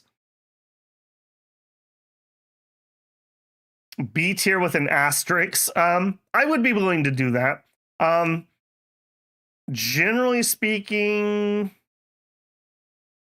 I would say mid B tier somewhere. Again, these are spongy. Like, don't take this as gospel. So if you feel like that makes more sense than this, don't be offended by it. Somewhat mobile, has some magic weapons, infrastructure's fine. If there's no Atlantis, I think they go up a little. If there is an Atlantis, I think they go down a lot, because Atlantis would really like to rush other cold nations. They would really like to do that.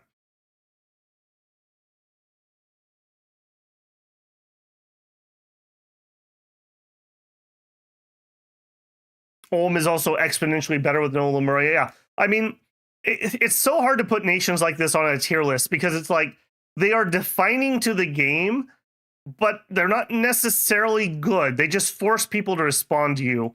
I don't like banning nations in multiplayer, but I see why people are like, really? Because everyone wants to play in Lemuria, but no one wants to play against Lemuria. So yeah, I could totally see that. All right, I'm pretty comfortable with that. Let's leave that there for the time being. Okay, next, Gath, Last of the Giants. Oh goodness, Gath. Let me think for a second. It's you, isn't it?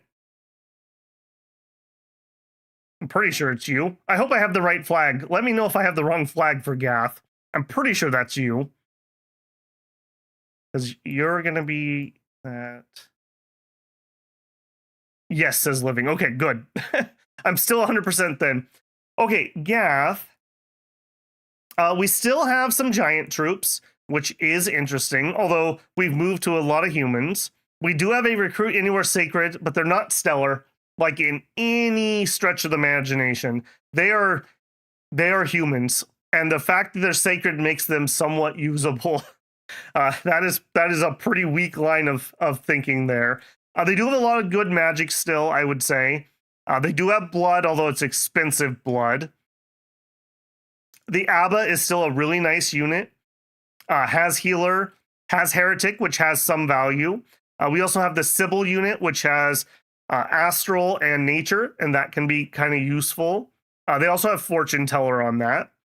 They can get holy threes, so that's kind of nice. As for troops, we still have some. They're Gedites here. They're fine.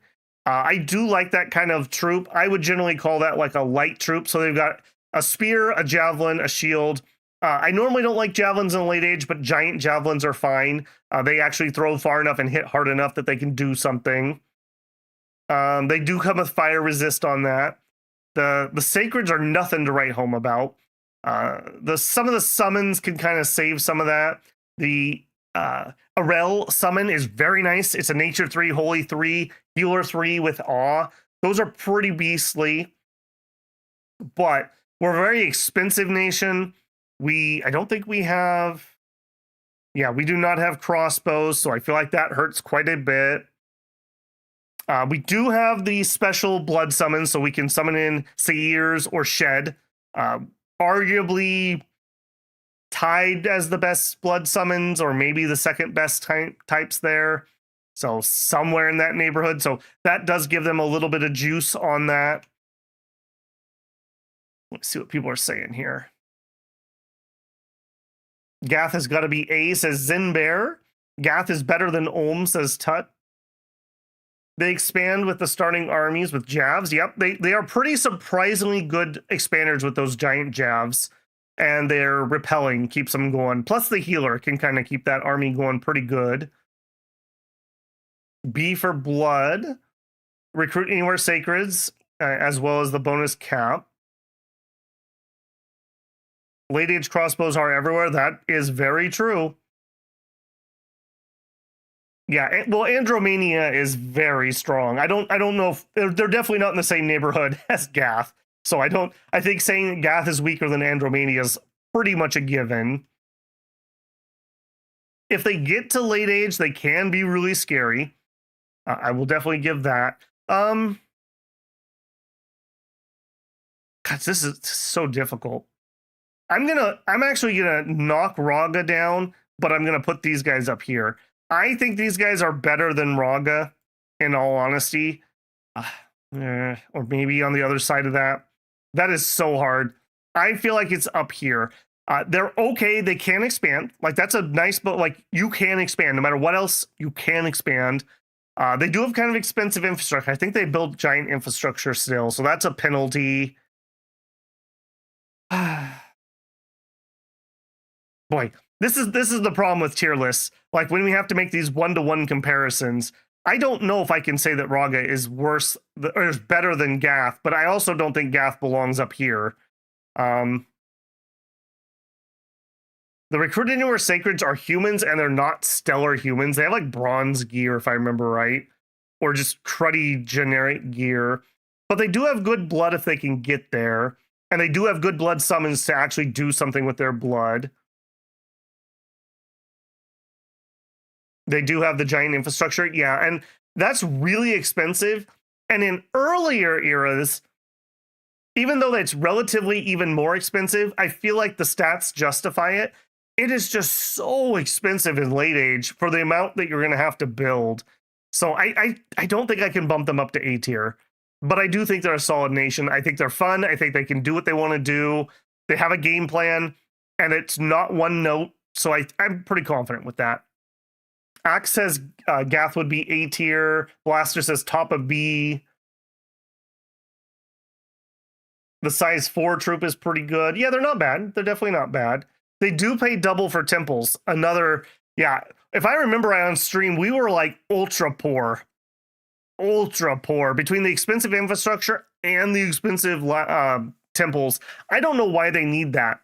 If they're going to have the expensive temples, correct me if I'm wrong, but they don't give you gems, right?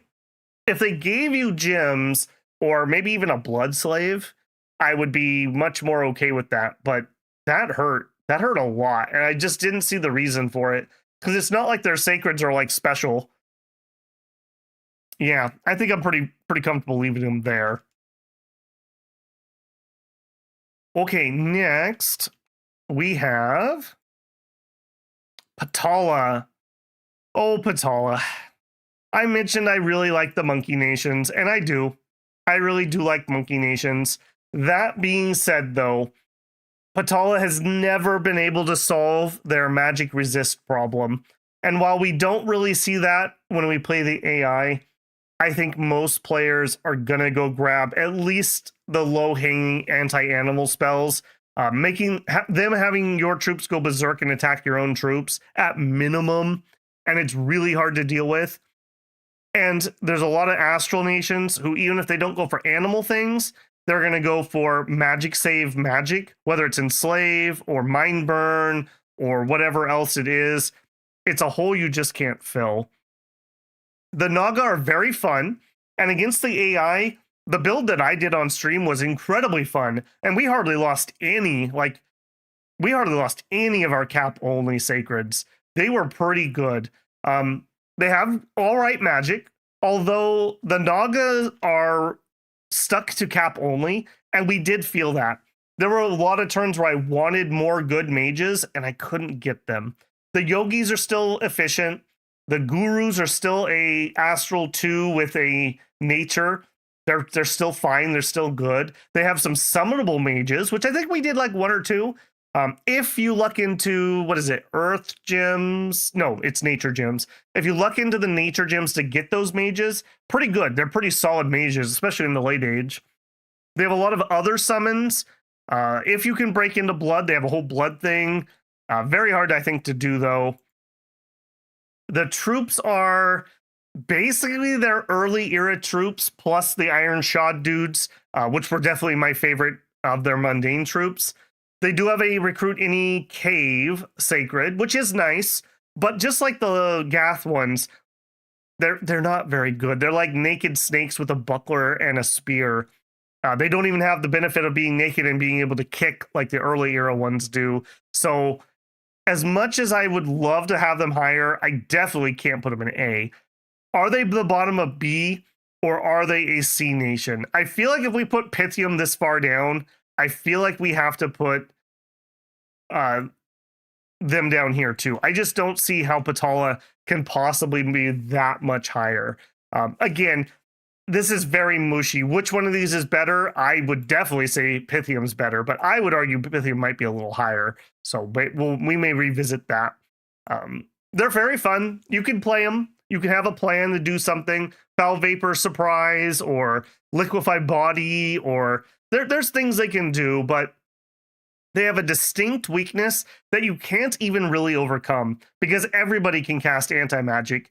And when you cast anti-magic, you're still the worst.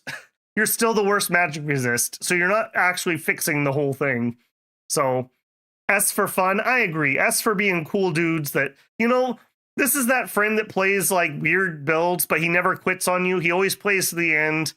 They're fun to have around, quirky, maybe a little hairy, maybe a little smelly, but they always show up and have a good time, No hate for sure. They also have elephants, although I wouldn't say they have the best elephants for sure. Like that ship has definitely passed on them. Okay, I think I'm going to grab my tea break because I am already feeling it due to my used cars salesman speed here. So I'm going to go refill my tea quick. If you are having something harder than tea, please do that responsibly. I will give us a, is my countdown going to work here? Hang tight for a second. What is this going to do? Not what I want it to do. That is also not going to do what I want it to do. Can I easily add this? Hang tight. I do want to fix that, I think. YouTube. No, it does not. Okay. You guys are just gonna have to trust me, bro, that I will come back. I'm not gonna go to the corner store for milk. I think we're not gonna use the timer here.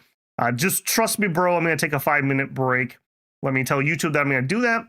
As always, get up, get a stretch, get yourself a drink, get yourself some snack. If you're drinking something, do so responsibly. And if you're not blocking ads, I appreciate the pennies here. And I will be right back. I just realized I'm going to have to kill my camera. Oh man, this is complicated. I should have fixed this. All right, 5 minutes starts now.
All right, just like I promised, 5 minutes almost on the dot.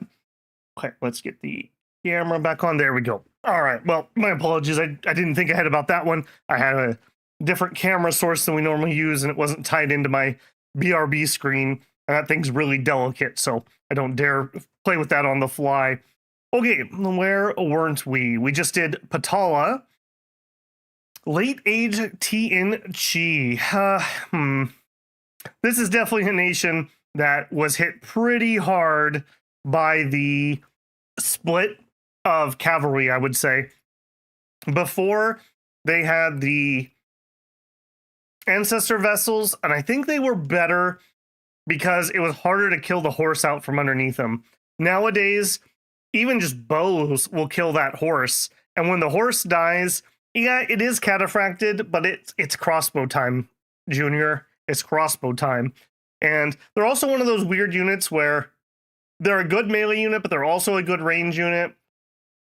But the horse is actually a really big target for crossbows, so that hurts. They don't have crossbows themselves, but they have an interesting mechanic with the howling bow that does fear. I don't know. That's a pretty rough one, I would say. We've also lost a lot of our troops that we had in Middle Age. Normally that would be kind of good because I felt like our roster was a little bloated, but a lot of these troops we've had since early age, basically. These are not like new, better troops. It's just the same dudes. We also lost our crossbows that we used to use in Middle Age that were expensive but good, I would say. So that definitely has hurt them there. That being said, our magic isn't terrible. We have air, water, astral, a lot of death, some earth, and we have good earth casters, and we have some smithing possibilities with a forge bonus. Earth 2 is very usable and a lot rarer than it used to be in earlier eras. So definitely some bonus to be said about that. Getting some temper armor on your guys or some extra strength will really help them out. But we're missing crossbows. Our technology, we don't have any better weapons than we used to have.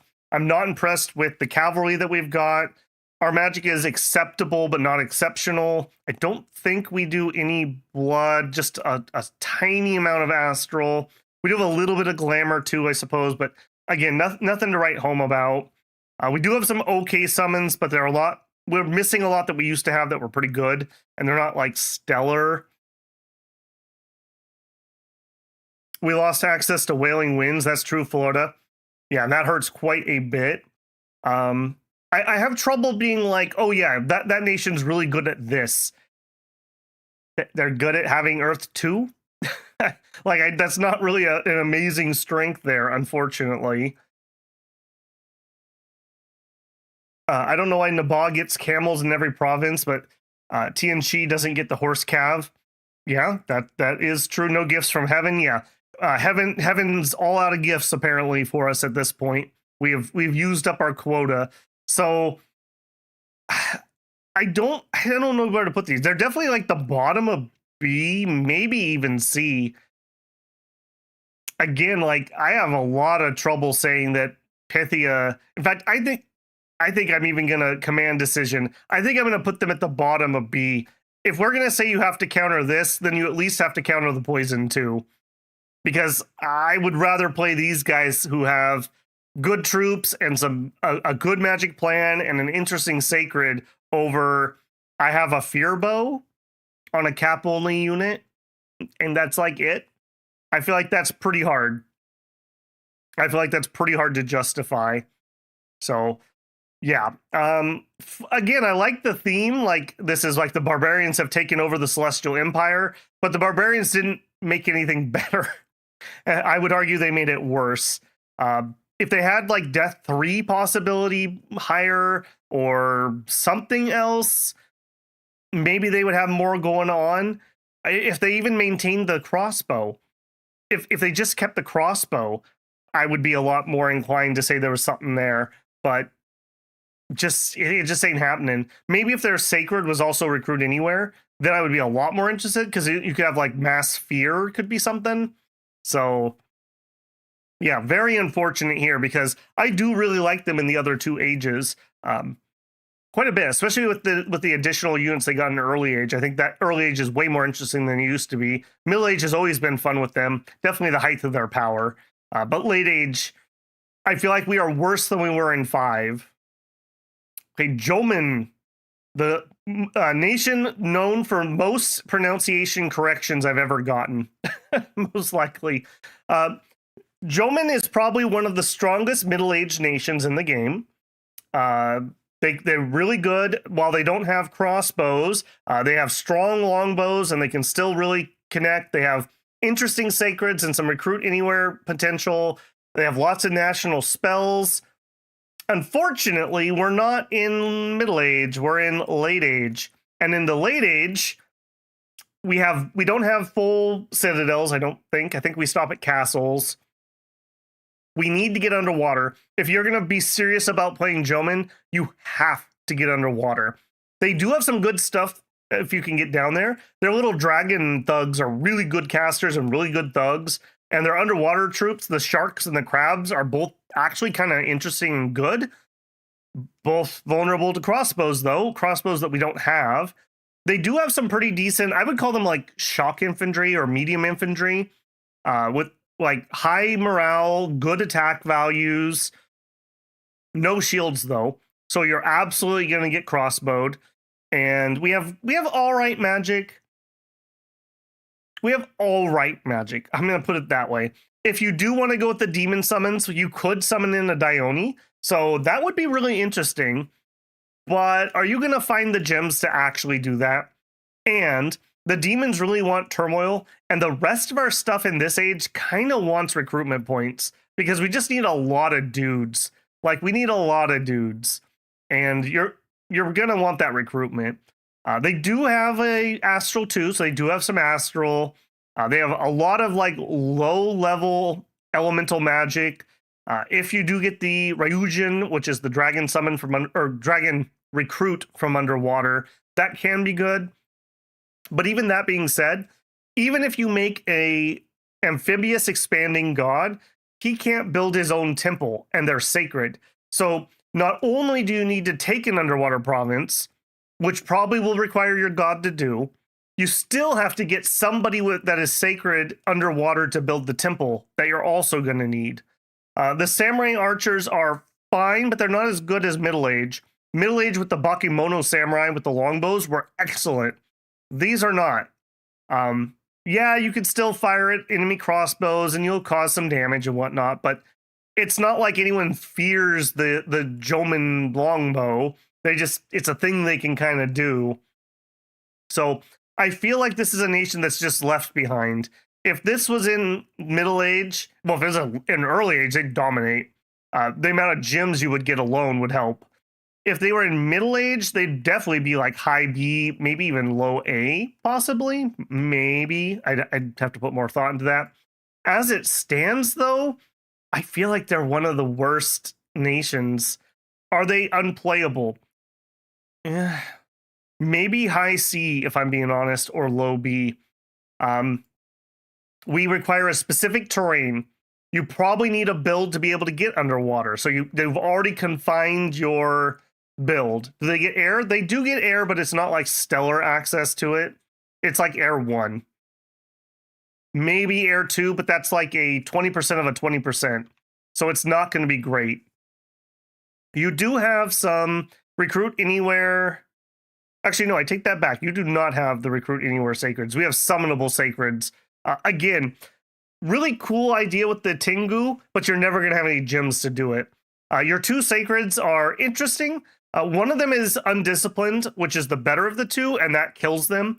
And your disciplined ones are like high quality militia almost. I don't even know how to say the Sohai. They're like a light infantry with no shield. They're struggle bussing. I don't think anyone even purposely counters you. So I think in that regard, I think they're going to be down here. I think they're better than TNG. I think they are. I think their melee troops are better. But it's close, man. It's close. Like, they're really struggle bussing. Their attack values are some of the highest for mundane troops. They are.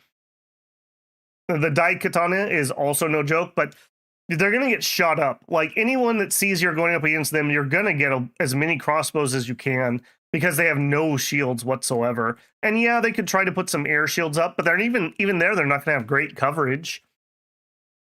Maybe they have an air pretender, but that's only one army. Aggressively mediocre, yeah. And if you do get underwater, maybe your Ryusian thugs can make the difference. That's how I won my Dominion 5 multiplayer game with them, was the thugs did all the work. But beyond that, I think that's just kind of luck.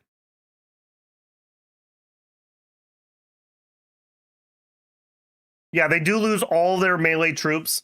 Yeah, you generally expand with the archers, and the archers get the kills, but all their melee troops die in the process. So you have that churning problem where you have to go back to your capital to get more expansion parties, and that hurts a lot too. They're aggressively a human nation until you get underwater, and they're a human nation without crossbows. That hurts a lot. So as much as this is, again, one of my favorite lines in the game, I don't think they're the strongest. Definitely not the strongest on there. Okay, here's going to be another hard one. Mictlan. Where do we put old Mictlan? So late age Mictlan, we're back on the blood bus. We tried to give it up in middle age and we've relapsed. We are still incredibly cap dependent. We get very good mages. We have the King of Rain, the Rain Priest, the Sun Priest, but all of those are cap only. Moon Priest, Priest King, all of which are cap only. They are good. A lot of those have Blood 2 or Blood 1 in addition to 2 or 3 in their main path. They did manage to keep some of the Atlanteans, the Rain Priest, and the Recruit Anywhere, or excuse me, the cap-only underwater troop, the Rain Warrior, can go there. Your Recruit Anywhere goes back to being Jaguar Warriors, who they're not as good relative to other people as they were in early age. They're not the Flying Eagle Kings of middle age. They haven't upgraded their gear. They're not more...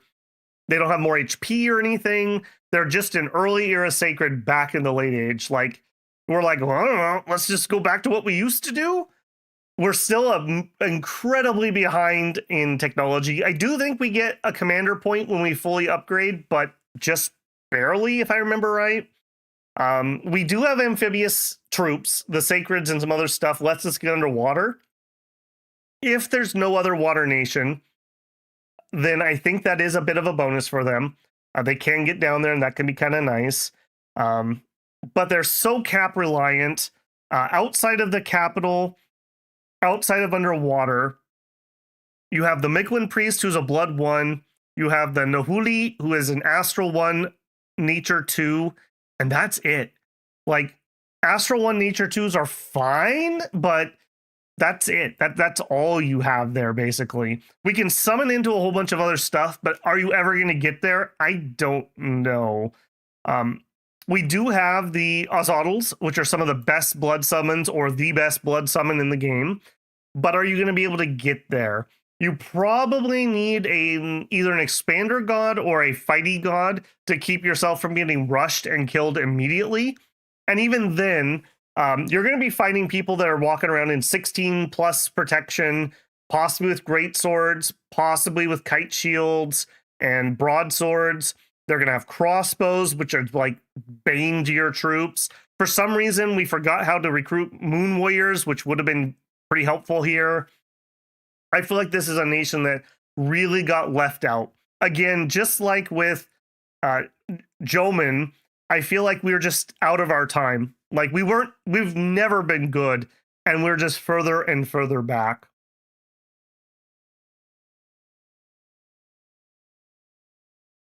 Trying to think of something positive to write and just coming up with nothing. That wasn't true for EA or middle age. Well, they do have well, that's true. They do still have the middle age amphibious units, and they do still have the early era Azotls. So that is true. They just don't have anything new. If there was no water nation, like I said, I do think that they could get some decent benefit from getting underwater, and because they could do some underwater recruiting of some mages and whatnot, but that's not stellar. That's really not stellar. And they have okay blood, but I think there's other people who do more blood. I'm really hard pressed to say that such a blood nation is so low, but I honestly, I would put them around here. Like, they're playable, but I think you're doing it because of the passion of the nation more than you think that they're particularly good. In fact, I would even say at least the samurai are good troops, even if they're out of their era. These aren't even good troops, and they're out of their era. Yeah, I would put this like here. I think this would even be arguable to me. I may even do that. Um, at least the monkeys have the iron shod guys that can expand really well, and their sacreds are pretty good. Like those Naga sacreds could chop some fools up. I'm not sure that that the jaguars can anymore. Bottom of C, C minus or D. I did like 50 tests with them, as well as run them in a multiplayer game. They're just bad. Probably the second worst. They're definitely down there. They're definitely down there. Now, I think there are some interesting gods. They have some cool chassis, but I think you're relying on people leaving you alone long enough to get up and running. And why would you? I could just kill you and take your gems. And enemy capitals are the best source of gems in the late age. So who's leaving you around to do that? Like, I would definitely pick one of these nations as my first war target if I get to pick. So yeah, a little unfortunate there. They're cool. I like the representation of just the Mesoamerican culture in there, but beyond that, there's not a lot there. And why can't they have Moon Warriors? It's not like Moon Warriors were OP or anything, but at least that would give us some low light vision. And don't they have magic weapons, if I remember right? Or they have the big two-handers. At least they could fight with those a little bit better. I do not understand why they had to lose those. Because we still have the Moon Priest, so I'm not certain what happened there. Okay, late age Xibalba. Late age Xibalba. Return of the Zotz. So the baddie boys are back, and they are the early era baddie boys. That definitely hurts them quite a bit. They managed to retain the Atlanteans, noticing a theme that like the good side of the weakest nations are that they have Atlanteans. They did manage to keep the Atlanteans. They have the Macabre, a Water 3, Earth 2, Death 1, Holy 3 mage. That is cap only, but still pretty good, I would say, for sure. I think that they are one of the best mages of the age. At least they could like hang with the boys. I think they can thug. I think they make good army casters. You could get up to do some water rituals, maybe. You can do a lot of outside of fort recruitment. Again, we're really behind in technology. We don't have crossbows. We don't have big two-handers.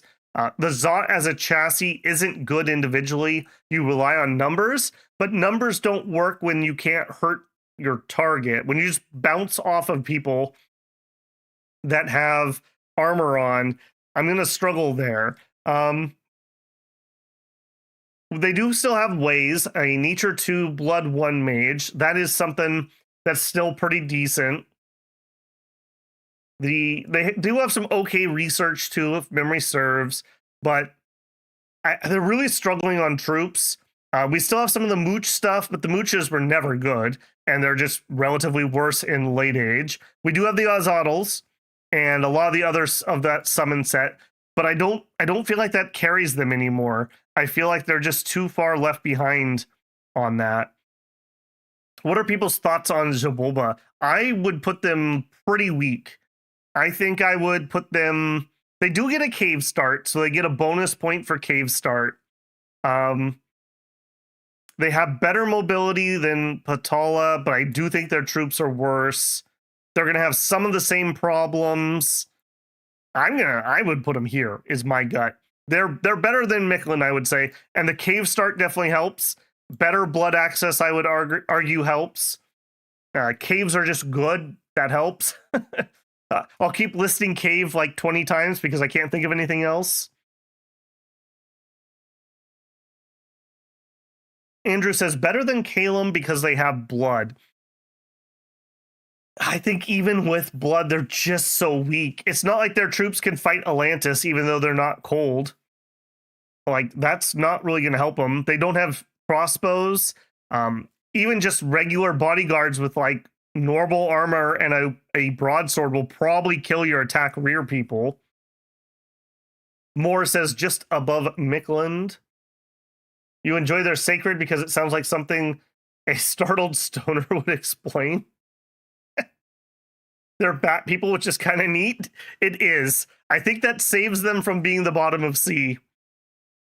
Yeah, I think they have a really rough go of it. If I was going to pick a flying nation, I definitely think I'd pick Caelum over them. Unless Atlantis was there, then maybe I would just hide underground and hope Atlantis doesn't bother with me. I think that would be my Atlantis strategy. Okay, another very strong nation here. Late Age Satis. We are probably the best Satis. Middle Age is pretty good too, but Middle Age suffers from the swamp terraform, kills all of your own population, and that hurts a lot. Here we might kill our population with death scales, but ironically enough, it's probably going to be slower than the swamps, and we can actually make use because we can go full undead armies. We have very strong summons. We are one of those nations that, kind of like Lemuria, we need to prime the pump, like getting enough summoners, but once you have enough summoners, we can get undead chariots, or we can get the undead worms. And those worms, when heavily blessed, are nightmares to deal with.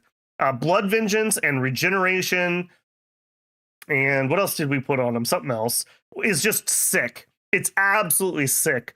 And because they're undead, if you put Blood Vengeance on them, it's a way that you can kill enemy priests who are banishing your undead horrors. So I really like that. Lanka can do kind of the same thing. They can input these sacreds into their horde, and if they get pinged by enough priests, sooner or later the priests just die to that, kind of protecting the rest of your undead. They have crossbows, so they check that off. Cold-blooded isn't as harsh as it used to be. They can make use of wastelands, so even if the game goes really, really long, they have wasteland survival, and they actually have some wasteland troops that they can recruit there who aren't terrible. They have the dual-wielding guy that's got the falchions, who's a pretty good troop. Not only do they have regular crossbows, they have Banefire crossbows. So if you really have an enemy scary god, even if you don't have a crossbow bless, it doesn't matter. 10 of those dudes will hit a god, and that god is not going to enjoy getting shot with the Banefires, like, at all. I would definitely say that these guys are high. Are they game bending? I don't know. They're definitely at least the top of A, maybe S. They have had some changes that did bring them down a little bit. They do fine on infrastructure. Because they are undead, they can get underwater. That's a nice little bonus. They like heat, and because they like heat, they're not the snacky snack target for Atlantis like they otherwise might be if they liked cold. Now, you're not going to be great against Atlantis, but at least you could go full undead and then fight Atlantis and not be worried about their cold scales.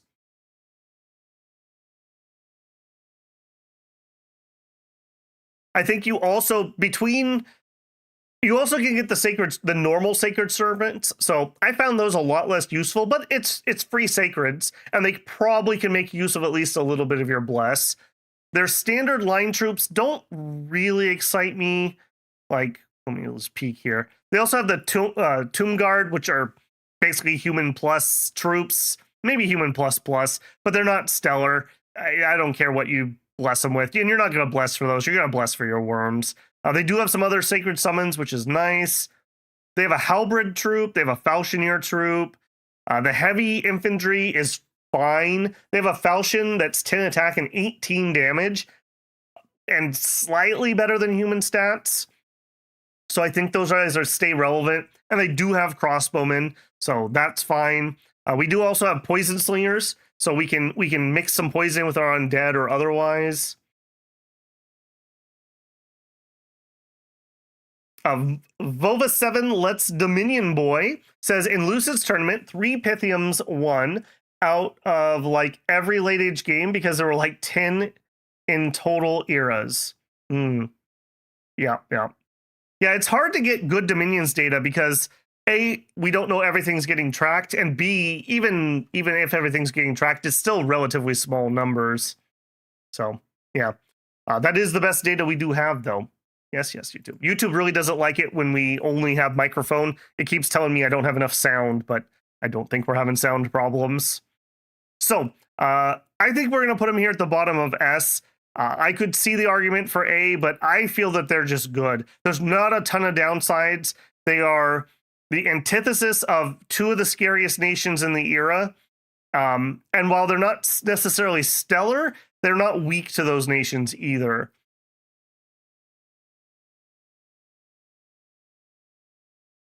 Okay, I think I'm pretty comfortable with that. No one seems to be super duper arguing with me.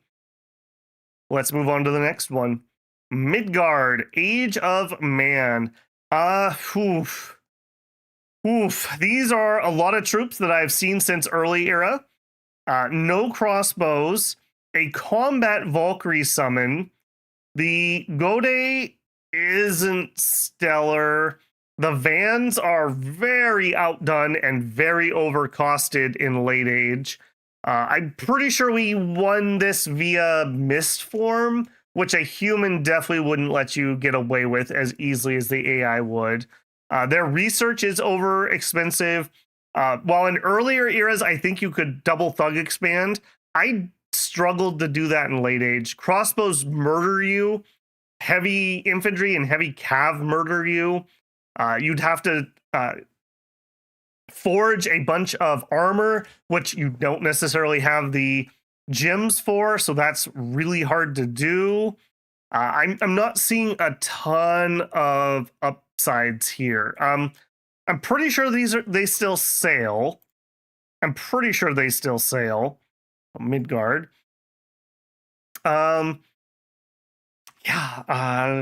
They have skin shifters that are not cap only. I think that's those in the Einhir, the Berserkers, are kind of their saving grace, and you point buff those with air buffs essentially. So the air shield and or mist form, and that's pretty much what you got because the Vans aren't going to do it for you. You do have some stealth. I will give you some bonus points for stealth, but the Volva have 2 astral, which is good, and we can get 2 air relatively easily. But beyond that, I feel like you're in struggle bus. We do have some glamour, and the glamour can be kind of nice too. You can do some luck shenanigans or some blur shenanigans. But again, I think you're just overcost. Like, you're overcost by a lot. To me, I definitely don't think that they are an A tier. I think they're just way too expensive, and the magic is predictable and counterable. Again, they suffer from some of the air not being as good as it used to, even though they still have the glamour. Can we natively storm? No, we can't even natively storm. Well, a 25% chance we get somebody who can do it really expensively. So I think we're looking somewhere down in here. To me, even just the normal troops here feel scarier than what this can really put out. They do at least have shields. They do have more stealth. They do have some blood, although it's very weak blood. You're going to really struggle to get more than a little bit of blood for some combat casting. Well, it's not even that they're just worse at it than Perrine. They're going to struggle to get enough blood hunters. Like, our cheapest blood hunters, 265 gold, 25% chance. Well, a little higher than that, but not efficient blood. When we did it, I think we used a few blood slaves for some combat magic and maybe a little bit of crafting, but that was about it. I feel like they kind of belong down in this tier. Like, they're playable, they can do some neat tricks, but a lot of like basically early era troops in an age of crossbows and steel. I'm not feeling that one. I keep looking down here at Jomon and telling myself, are they better than Jomon? I think Jomon has a better chance if they could get in the water, but at least this isn't terrain dependent. I don't know. I could definitely see an argument one way or the other. I'm going to put him here for now, but we may circle back to that. At least you have some dreams about blood, maybe. Bogarus. Bogarus. It's you.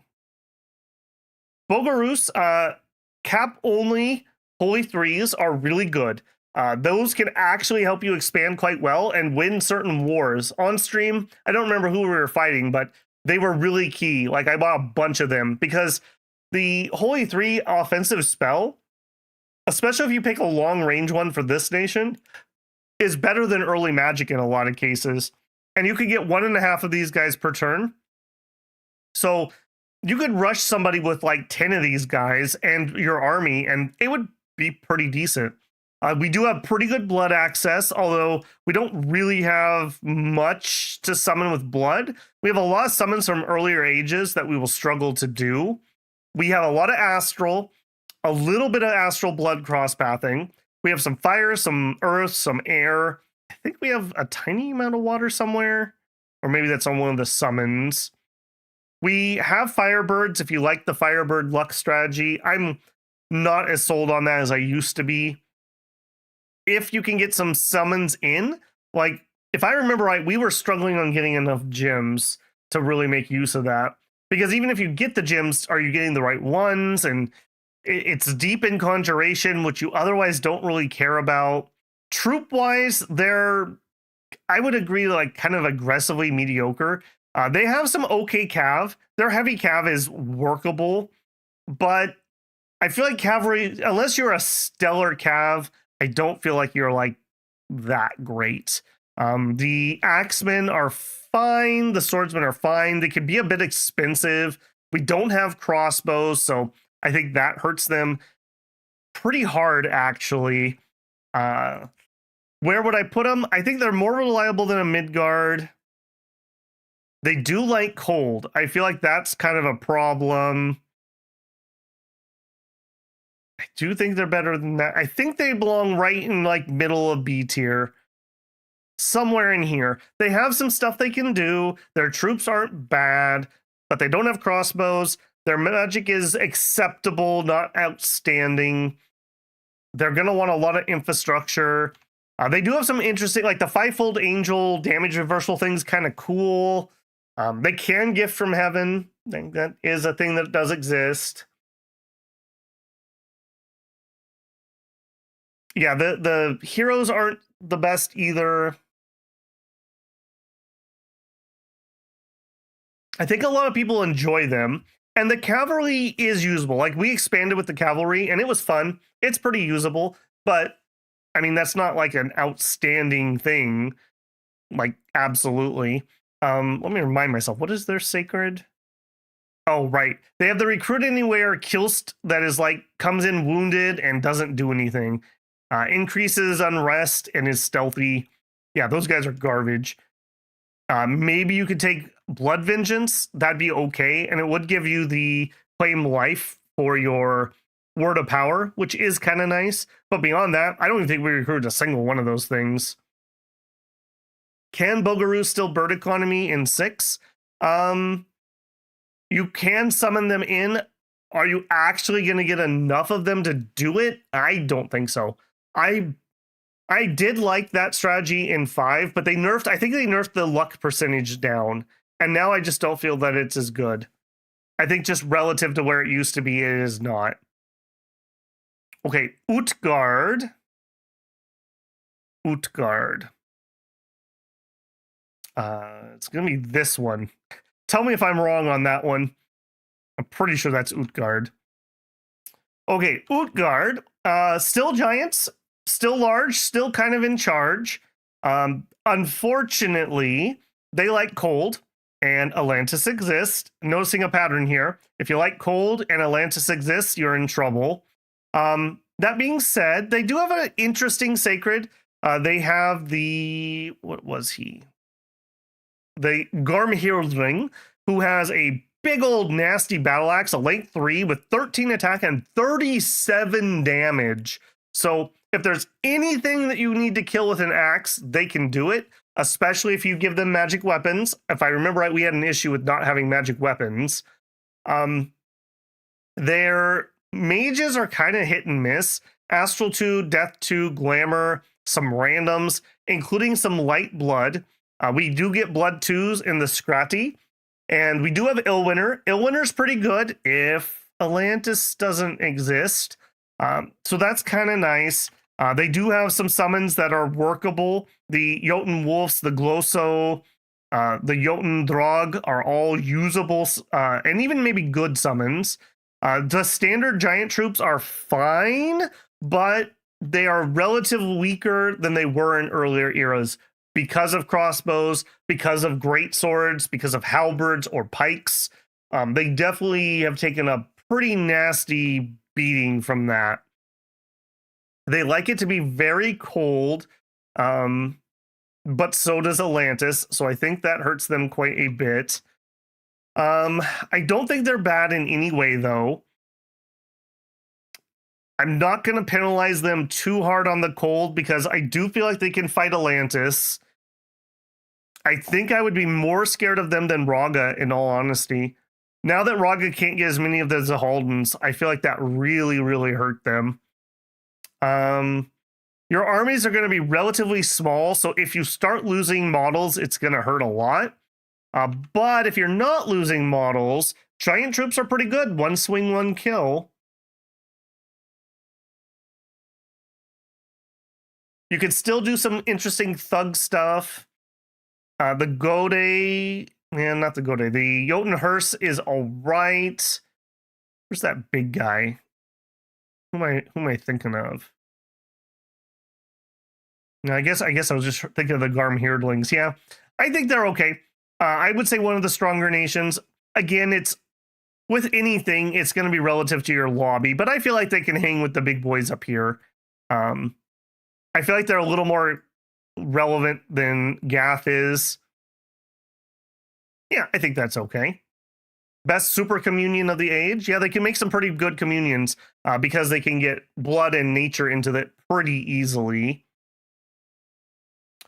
Okay, Vaettiheim, Gobbo Nation. Really, they get bonus points for not being human. So I'm already going to give them some bonus points there. They have pretty efficient researchers in the hags. They can summon in Jarls, which is basically super combatant or very tough thugs still. They're sacred. The Remvetti are actually okay. They're very hard to get in good numbers. And because they're so small, they don't affect a lot of the battlefield. So they usually live and then have to retreat from an HP route because everyone else has died. They used to be our only moose fix, but now we have better moose fix. They do have crossbowmen, and while they're not the best crossbowmen, they're numerous and they are somewhat buffable. We do have access to blood and astral, so we do have that. Other than that, though, our magic is a little weak. It's very on the low side. We do have some scary assassins. What's your name? The Dimvetti come in with a dust dagger and a poison dagger. If only they were sacred, you could make some really disgusting assassins. That being said, I don't feel like these guys are like stellar. Like I'm not like afraid of them. They do have crossbows. They do have assassins, which I will give them some points. They are cold, but I'm not going to like super penalize them for that. I don't think they're A tier. I do think they are solid. I'm going to put them as like cold Abysia. Like, and they have crossbows. I don't know if I could put a nation that has good crossbows that low. Although saying that, they're not quite as cap terrain dependent. Are they the height of that though? They are very affordable, which I will give them some points for because you are going to need a bajillion of them. They do have those nice, what is the two-hander guy that's like, is he a berserker or something? Yeah, the Vetti Berserker. He's also kind of scary. He's so cheap at 10 gold, or no, 12 gold, 10 resources, that you can really throw a bajillion of those into supporting a crossbow and chop some people down. And the hags are super cheap. Super duper cheap. That being said, though, I don't know if they beat Gath, even with the crossbows. So somewhere towards the high end of B, I would say. Yeah, I think I'm pretty comfortable with that. All right. Feminie. One of the newer nations. This is a successor nation from, oh my gosh, I'm blanking. Peter. Oh my gosh, I'm blanking. Help me out. Successor nation for. You're killing me, chat. Okay, for End. Thank you, Andrew. For End. And definitely not the strongest, obviously. We are definitely not to them yet. I think they're okay. These are some of the better middle-aged troops that End can get, and they're not dependent on the terrain. Their cavalry's fine. Their infantry is fine. I'm pretty sure you guys have... Let me just double check myself here. I'm pretty sure you don't get crossbows, though, right? You have normal short bows. That's a problem. Yeah, their knights and their heavy soldiers are fine. Magic-wise, good astral, good glamour, some fire, a little bit of nature, a little bit of water. They can do good glory summon, which is kind of cool. I will never get there, but I'm sure somebody has. They can summon in the giants, and they're actually relatively usable here. The buffalo, I like buffalo. I feel like they're fine. I don't think that anyone's like super duper scared. They have the advantage of hidden domain of Dominion, which I always found to be a weakness. In multiplayer, people just pretend that they didn't know what you owned and they'll take it, and they're obviously not going to give it back. I don't think it affects the AI's decisions, so I don't think that it's helpful at all. I don't see any bonus beyond nobody can see exactly where your capital is, but by simple fact of that, they know what area you're in. So I don't think that that's like a huge advantage, but I won't penalize them for it. Not having crossbows is pretty big. The knights are usable heavy cav, and the line troops are fine. The magic, I will say, is pretty decent for late age. The Sage Queen is Fire 1, Astral 3, Glamour 3. That's pretty solid. You could anti-magic right away. You can Power of the Spheres or Light of the Northern Star. You can Twilight. That's all pretty good stuff. Their Sacreds are nothing to write home about, but they are usable. They're okay. We're not super gem hungry, but we would like gems. What the Lost Tribe could have been, boys. Someday. Maybe we'll get another End successor before we finish the Water Nations. Troops are expensive and bad. I wouldn't say they're bad. I think some of their higher end troops are pretty good, but they're very expensive. You really pay for it. Hey, Darkside Cookies, it's been a little while. How are you doing, man? He says, Veil Army prevents scrying from seeing where your armies are. That's true.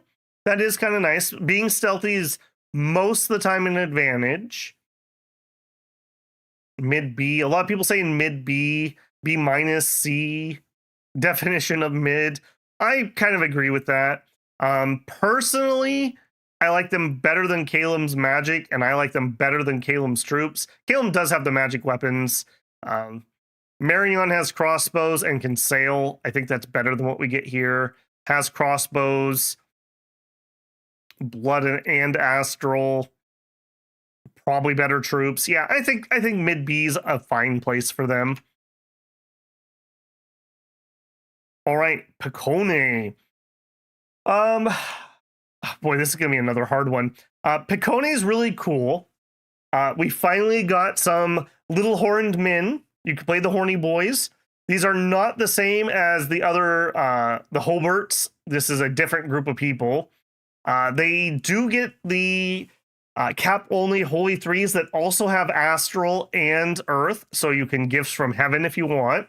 They are very, very slow on the battlefield. Sometimes that's good, sometimes that's bad. They're incredibly slow on the map. That is always bad.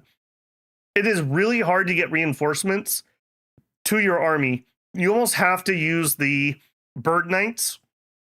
And I like the Bird Knights, but if you don't buff them, the birds die like instantly. And then you just lose your reinforcement troops. So that hurts a bit. Now, that said, the Bird Knights are nice for deep striking and threatening attack rears. Their scouts, weirdly expensive for some reason. Their magic is almost entirely fire, earth, and astral. I don't think you guys dip into blood. Yeah, tiny bit of water, tiny bit of nature. They do get the Chayot summons, not the Grigori, which I feel is worse than the Grigori, but I never get there, so I don't have a strong opinion. We do have a Sacred Crossbow. We do have Soldier Priests, which are pretty good. The Bakelite can be pretty decent.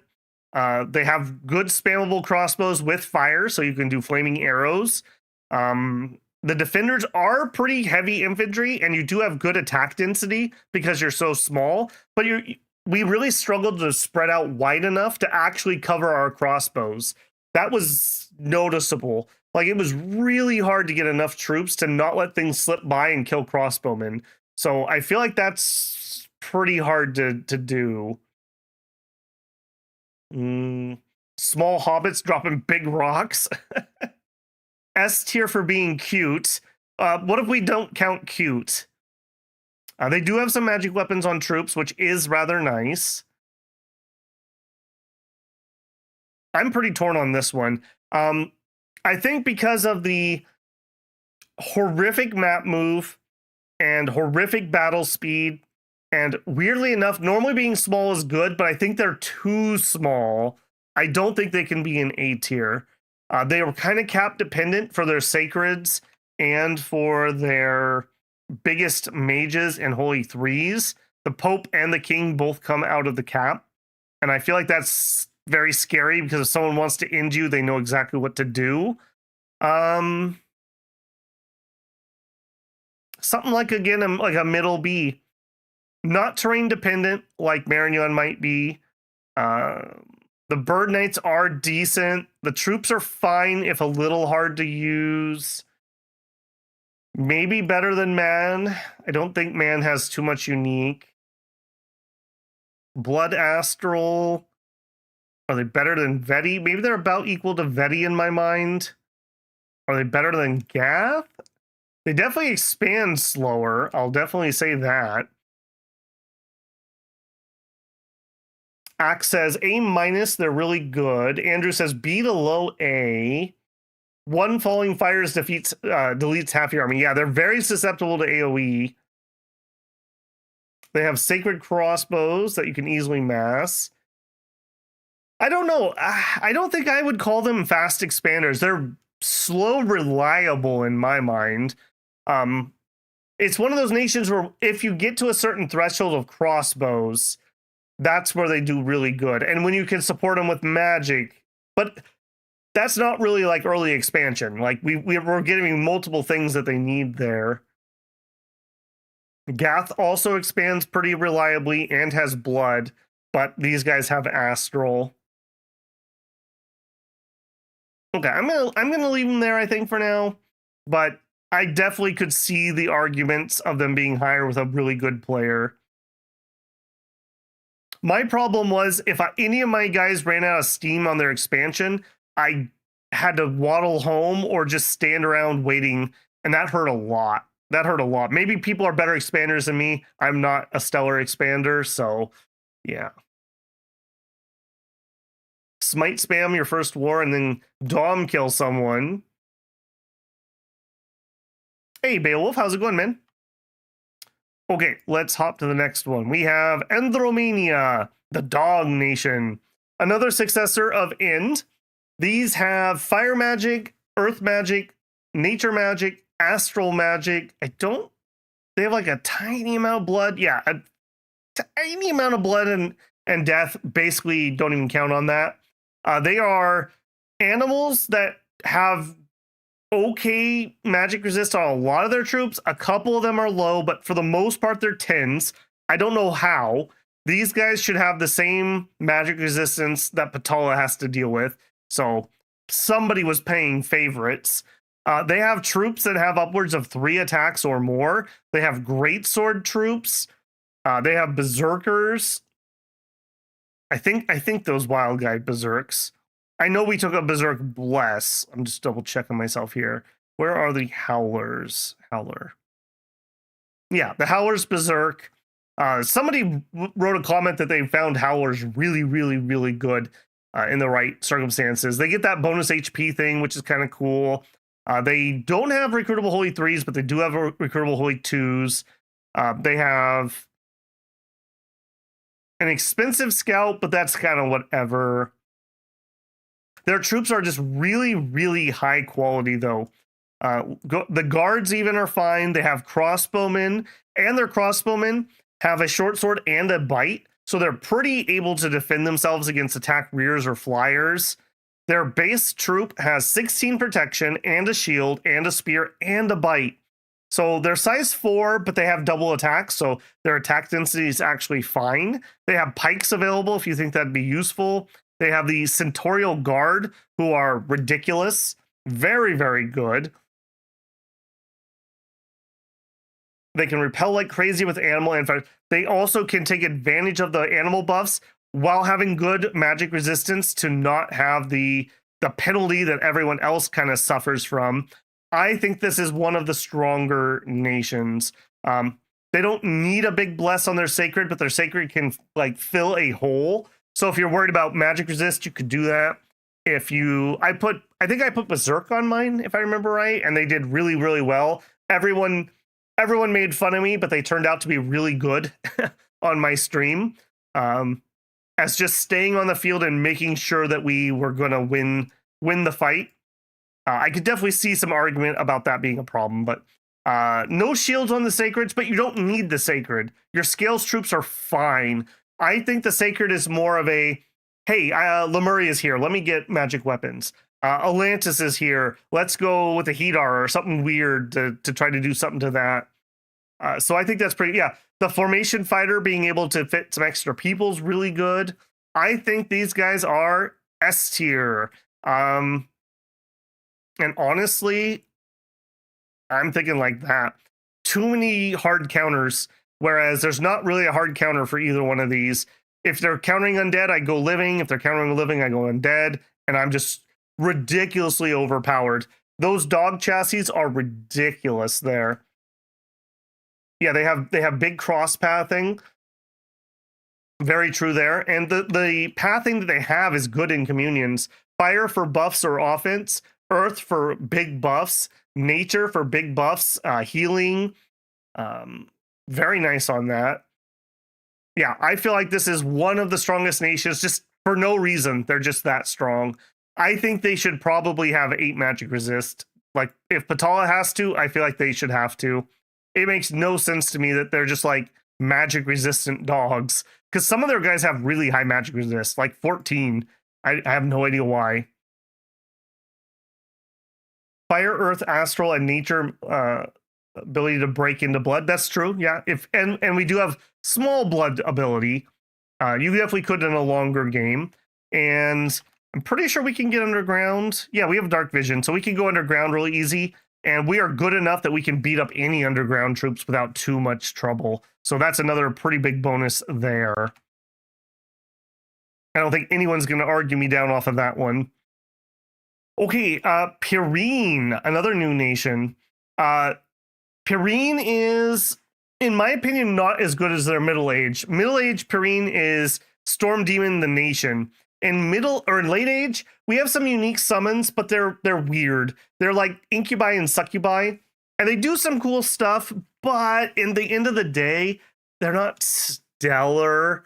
And a human player is definitely going to start patrolling you out if you try to do anything like that. They have blood and glamour cross pathing, which in my mind is basically just the succubus. We do get them early, so there is that. And there's this weird, like, They can have weird demon baby things, but it's not stellar. They do have okay troops, and they are Bekthrides still. So they have fire resist, and they have cold resist, and they have dark vision. Good chassis. Good chassis. I will trade 1 precision for that for sure, or even 2, I guess, is what you're losing. They have crossbowmen.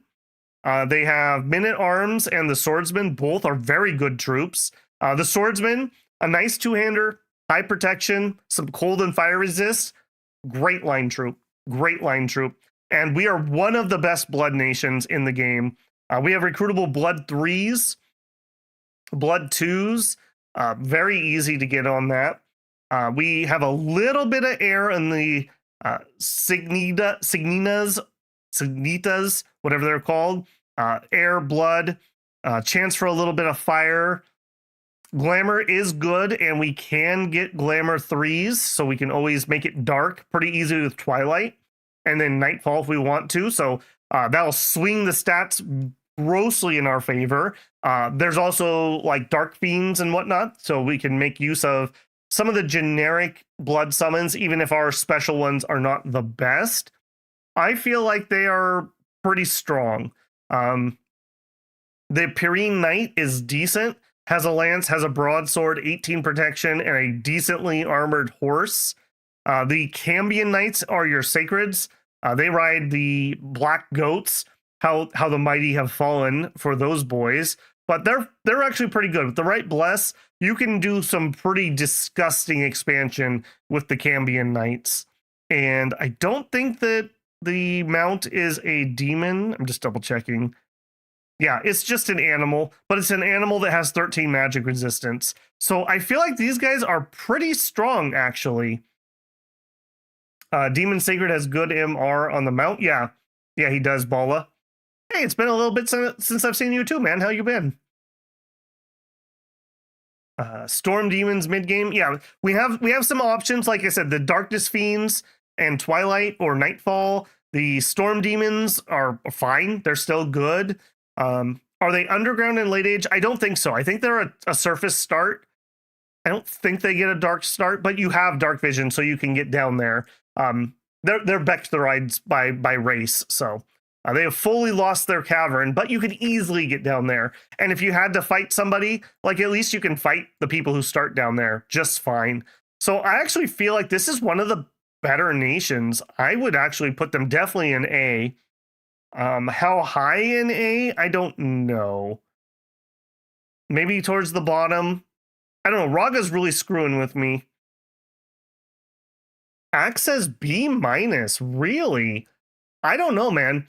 Good blood plus glamour is a good combination. A good sacred, good blood hunting, crossbows.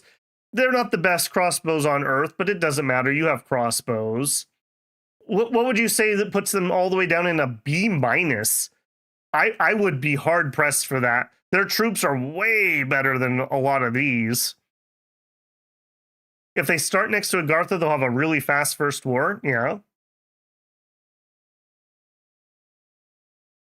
All units have LE resist. And that's one thing I don't show off a lot on my streams is just like rainbow resist. That's very common in multiplayer to have some either tailored to who you're fighting or just generically have some lightning, some fire, and some cold resist just so that no one can delete your sacreds. They scale better than Ulm because they have better magic and slightly worse troops. I would agree. Late Age Pyrrhenes you've played with have sucked. I will say that they definitely would like to get their magic online, and glamour magic needs Evo and alteration and maybe conjuration if you have like gnomes or something you're going to summon in. And the blood also takes some time, but if you can get there, and their troops aren't horrible, so I'm going to leave them at the low end of A. Maybe I'm overestimating them, but I feel like they have a lot of things for success, and they're not a one-trick pony, even if their magic is a little narrow. Most Pyrrhenes get rushed down in multiplayer because their scaling is nuts. Yeah, I feel like they're good, so people rush them.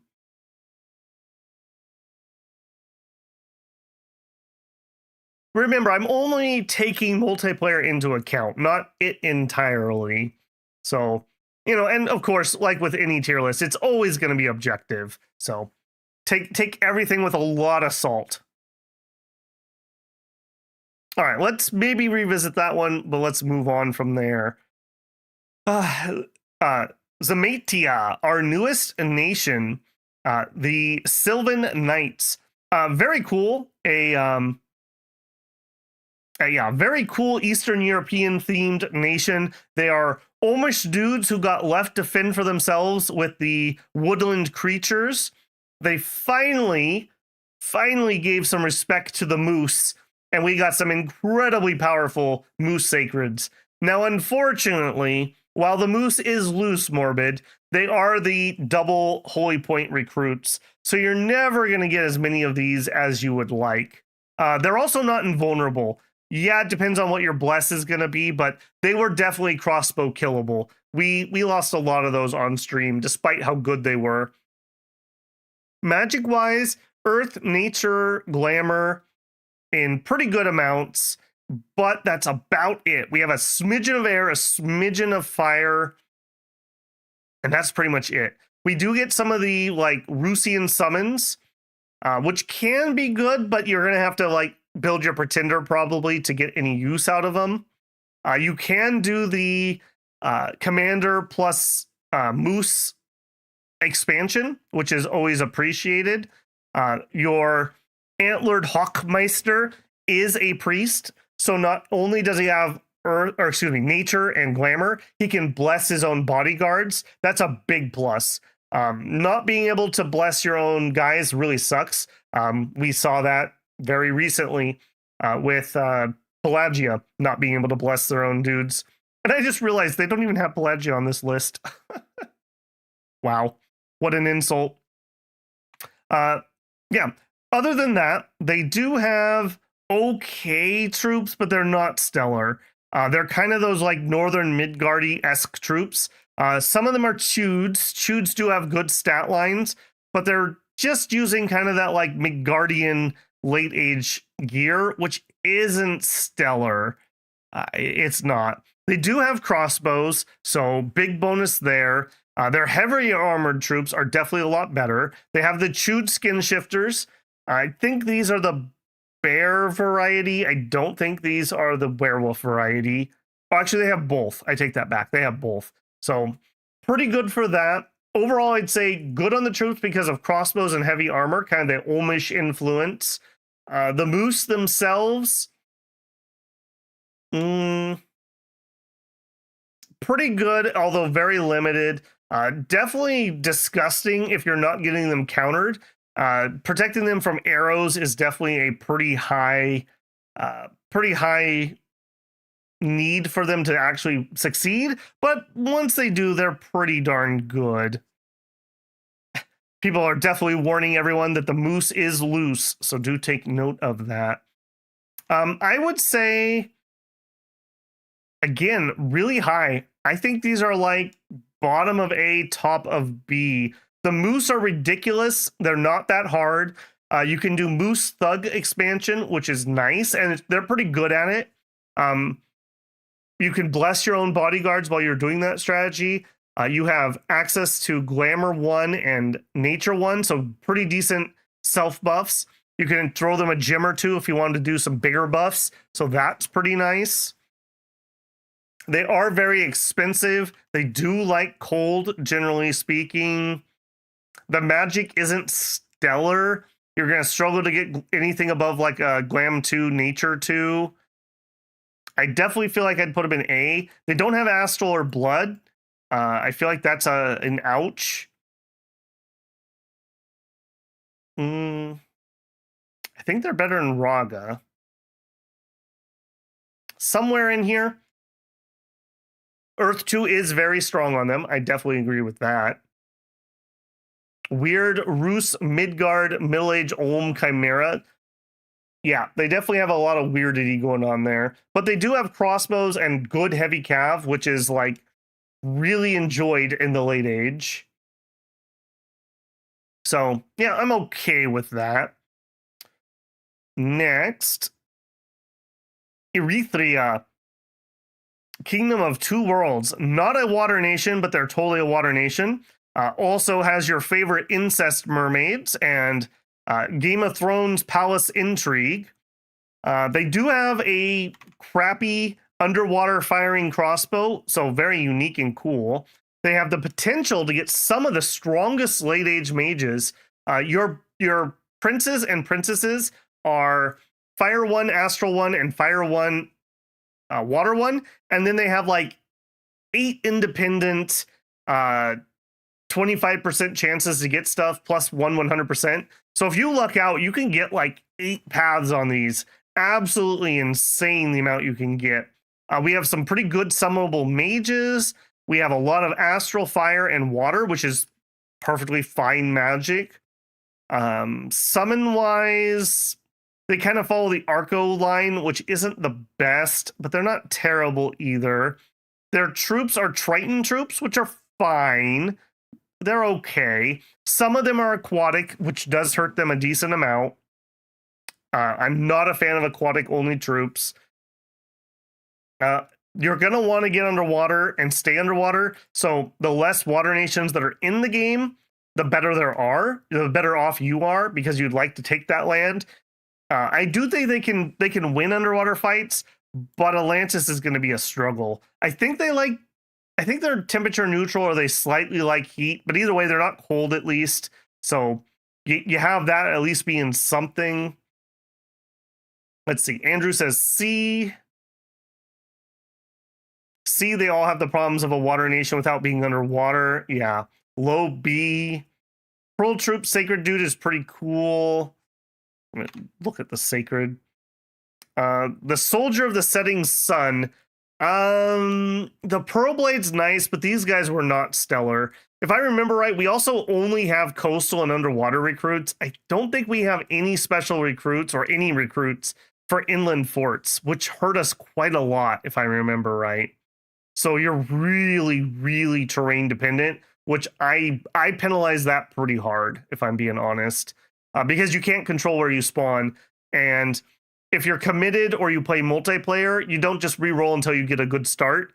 And so that's going to hurt them quite a bit. I will say the the underwater crossbows are pretty good. Zabadia flag, but I had to fit the moose. I added this myself. This wasn't in here. I also, I thought I checked everything, but I was wrong. We're missing the underwater nations.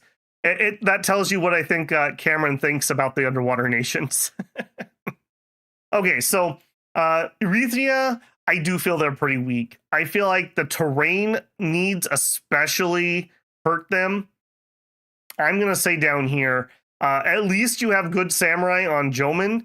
Land troops are feeling pretty bad. They're feeling pretty bad. There's no Pelagia in late age. That's right, they don't deserve it. For anyone who saw my stream of early age, you've got bronze gear and late age. Yeah, the pearl gear is really cool. And the trident units, if I remember right, did some serious work. Like, those units were really nice. Let me find one here. The Triton soldier with the short bronze trident is very respectable, but aquatic only. So, yeah. The hoplites were all right. Yeah, you got to be careful because one of them is better but has iron, and the other is worse and doesn't have iron. There's a lot going on here. I think Erythria might win a head-to-head against Jomon. I don't know, man. I think that would be a pretty good fight, actually, for those two. Really wants to get underwater, so do they. If they both don't get underwater, Jomon definitely has the advantage. If the map has very little water, only needs a castle, actually needs territory, I feel it's pretty low. Do I feel they're better than TNG? Probably not. Patala feels okay. I think they hang out right here. This is the lunch table they sit at for sure. Like, they're somewhere over in here. Are they underwater nation tier?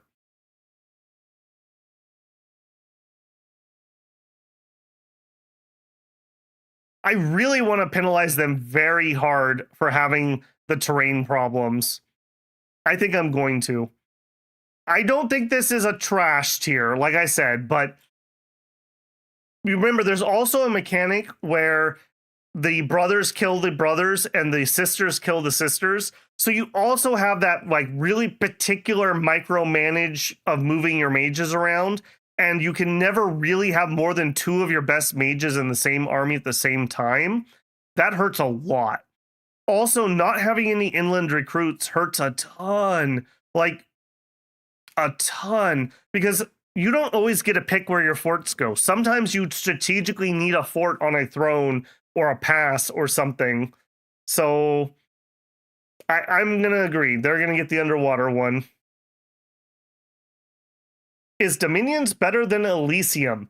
I'm going to have to defer to other people's judgment, Caesar, because I've never actually played Elysium. Coming soon to this channel. It's also on sale for 50% on Steam right now. But obviously, I just spent 2 years covering all of Dominions, so I definitely enjoy Dominions. I can say that much. Relatively soon, whenever we have a downtime for new releases, we'll check out Conquest of Elysium, and I'll give you a better answer. I think if you like Elysium, you probably will like Dominions. I don't know if that goes the other way, though. I feel like I played a pretty decent Erythium, killed a lot of tomb worms. Nice.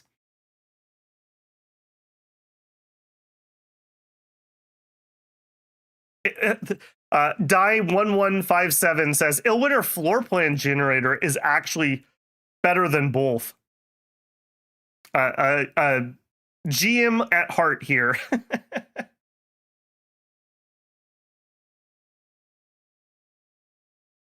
I came to Dominions from Conquest of Elysium. All right, next. Okay, yeah.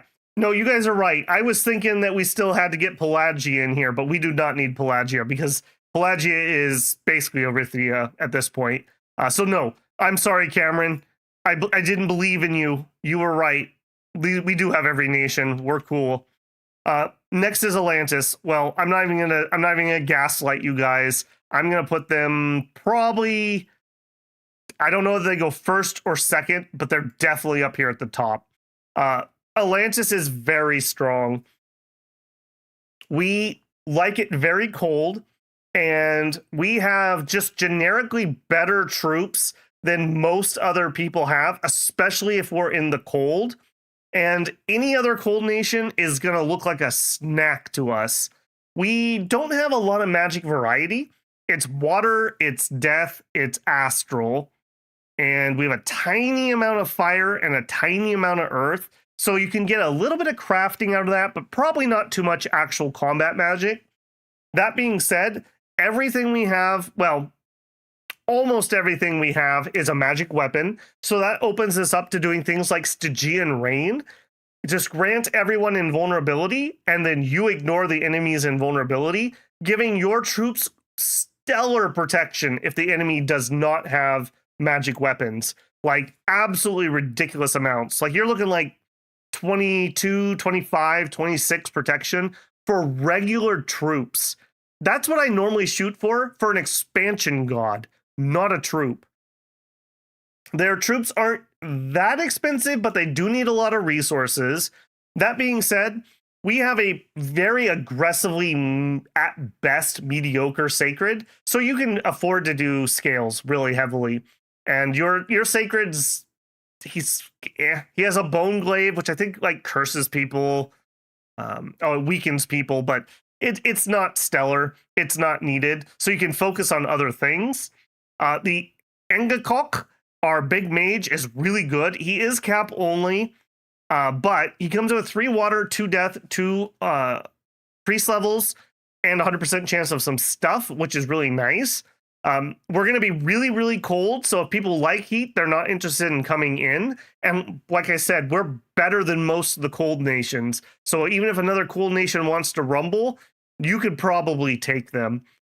Because we have the magic weapons, we are not afraid of Lemuria. In fact, we might rush Lemuria. Lemuria does not have good fort tech, so they're easy to siege down. Everything has magic weapons, which just cuts down Lemuria almost entirely. Most, like 95% of Lemuria, relies on ethereal to stay alive. You will just kill them. Even if they shield block, we hit hard enough to kill them through a shield block. We also have good morale for the most part and fine, like normal magic resist. So we're not vulnerable to the ghosts at all, or the fear particularly. And we can do our own fear stuff against other people.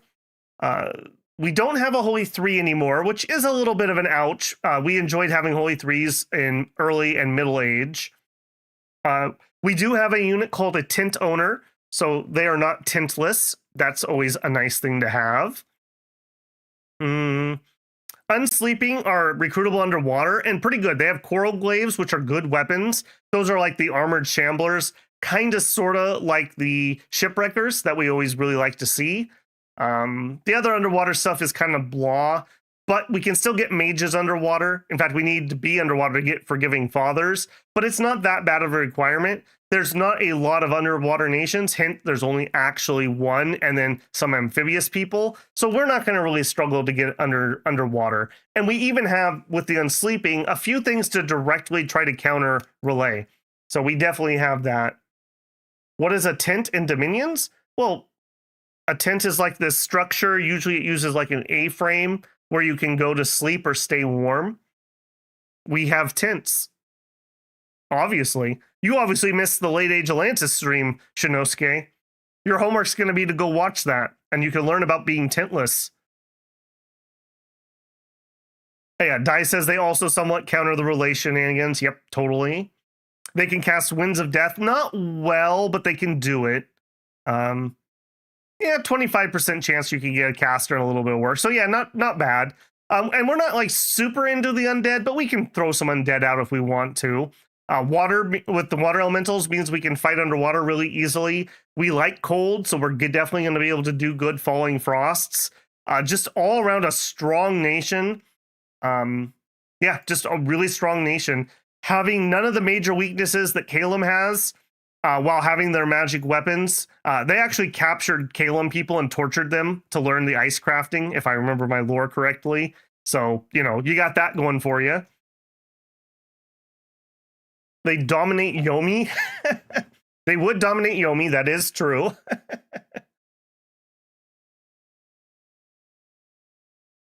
How did Relay beat Atlantis? They drove all the Basalt Kings insane. It was the insanity aura that got them, not the troops. And then when they went insane, they enslaved all the troops. Yeah, this is like the worst Dom kill. At least here you just die and come back as a shade. This one drives you absolutely insane. And there's very little you can do about that other than never go to sleep. So, yeah, while they're sad and cold, they're successful too. So, there's something to be said there. And finally, Late Age Relay. Not the worst Relay, because I feel like early era Relay is the absolute worst. Middle Age is okay. Late Age, you have one of the worst Dom effects in the game. It's pop kill that's even worse, and you need it to transform your bad troops into slightly less bad troops. Everyone's going to absolutely hate you. They would rather fight Lemuria than you, because Lemuria, at least in their minds, isn't underwater, even though they probably are. Also, you just starve to death. This one will drive your commanders insane, and there's no way to cure insanity. I'm not even sure you can wish insanity off of a unit. It might just be permanent, and it's going to spook people and make them run around. Absolutely ridiculous. Andrew, Happy New Year's. Happy New Year's to anyone on the East Coast of the US. I see it just clicked over to midnight. So enjoy being in 2026 a little while before I am. Oh, no problem. I hear some fireworks out at my place, and we still have some time to go. Yeah, insanity is absolutely garbage. The pop kill percent is very high. You basically can't stop it. And you kind of mechanically need it for yourself, like I said. Sometimes on some pop nations, you can kind of get away with going low pop kill, especially certain circumstances, but this is not one of them. I don't think you can go low. If you're playing in single player, you also run the risk of the AI just dom killing you. And ditto in multiplayer, people might try to just dom kill you. And even if they're not trying to kill you, they're going to want a lot of dominion to keep yours out of them. Because for whatever reason, someone will hate you less for killing their army than driving one of their commanders insane. They will never forgive you for that, ever. You have a really cool summon mechanic where you can go to the Dream Gate and call things. If you get lucky and get an early Uttervast, it's pretty powerful. We didn't get lucky on stream. We got almost nothing of use out of it. And we had a summoner survive almost the entire game. Insane commanders can become prophets. Only, I think that's only if you are relay. Somebody might correct me on that, but I think it's only if you are relay. I don't know if other people get to do that. That is kind of cool. Again, it's cool. I like them, but they're not very good. You have a pop kill that people are never going to forgive you for. Your troops are not stellar. The mind blasting troops are good, but expensive and limited. Let me look. What is your land? Yeah, you don't even have anything that's particularly good that you can recruit on land. You can get absolutely crappy hybrid troopers. And your hybrid soldiers don't have Mind Blast for some reason. If these were the hybrid dudes who had Mind Blast, this would be a different conversation. But I don't think that these are any good. A bronze trident and a plate cuirass is not gonna particularly do anything. And the plate cuirass is even metal. It's iron. So you're gonna rust if you go underwater. So that's absolutely garbage. Dai says also probably the worst teammate in Disciple games. Yep. If you're the leader, you kill your own teammate. If you're not the leader, you don't get insanity, and you can't even make your slightly better Dreamer troops, which are still bad, but at least you're maybe a little better. They do get Void Specters, who are really cool. Who are really cool. You can do some mind hunting. You can do some weird insanity shenanigans, but none of that made them particularly good. For theme, I would say Middle Age is actually better, in my opinion. Maybe people like this Cthulhu-esque thing, but I think Middle Age did it better. So, to me, one of the worst. Maybe at least they don't have as much terrain, but they still have terrain problems because they only have coastal recruits. So they have actually the same problem. And at least you don't kill your own pop here. And you get some mermaid incest. So there you go. That's a little spice for you. So yeah, pretty bad. Pretty bad.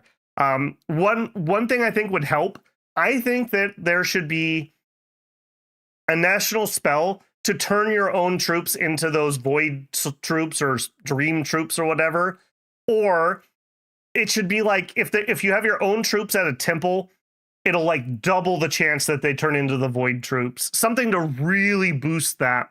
You get a ton of free spawn that's absolute garbage, and you're just sitting on them waiting for them to turn into the void guys, who are okay. They're okay, but they're not stellar. So yeah, a little bit of a rip there. Okay, bonus round. One, if you haven't gone and voted on the poll here on YouTube about which era you prefer, please do that, because we're going to look at that here in a minute. Is there any nation on here that people grossly feel is out of whack? This is me defending my doctorate here. Let's take a look and see if there's anything in here that we're just like, no, that's obviously wrong. I don't feel like I have anything ridiculously out of place.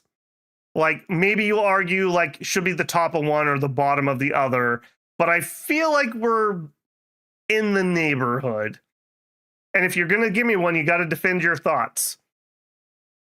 Erythia is better than Mictlan. Do you think that having that bad of terrain requirements if you're going to make that argument, then I'm going to make like this argument, because this is rough. This is really rough.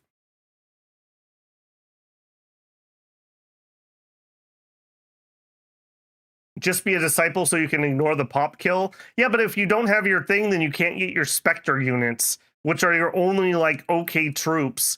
So why are you playing this nation? Like, play Abysia or Atlantis and actually be a good teammate. I don't know. I feel like that's a pretty rough one, and very edge case for sure. Abysia better than Mictlan. Phlegra maybe. I wish I could feed the free spawn troops into real troops, like Void. Yeah, like a ritual, like kills 50 soldiers in the province and turns them into the Void things or something.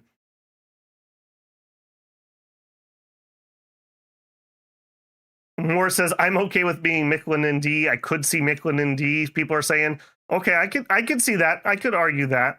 I feel like this at least has caves and flying and a good mage. They also have a really cool assassin hero, but that's kind of here nor there. The top and bottom of B should be moved up and down. So you're saying Gath should be up in A, is your argument? Ulm might be a little too high. But maybe I just see them being run over by the S tiers too much. I could see that. I think this area is another spot that's pretty squishy. And like I said at the beginning, it's very, very hard, because if you make these like, well, 1v1, this nation kills that nation. Like, obviously, Atlantis absolutely dumpsters Lemuria. From Atlantis's perspective, Lemuria is like D- F class. But for everyone else, it's really, really high. So it's very difficult if we're going to try to make those like one-to-one comparisons. The only way we could figure that out is if we had like data on 10,000 games, and we could figure that out. And all the nations were being played. I think for a while there were a few nations who had no reported official multiplayer games ever.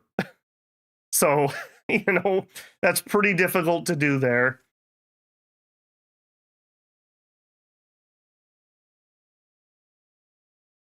Pythium got nerfed really hard.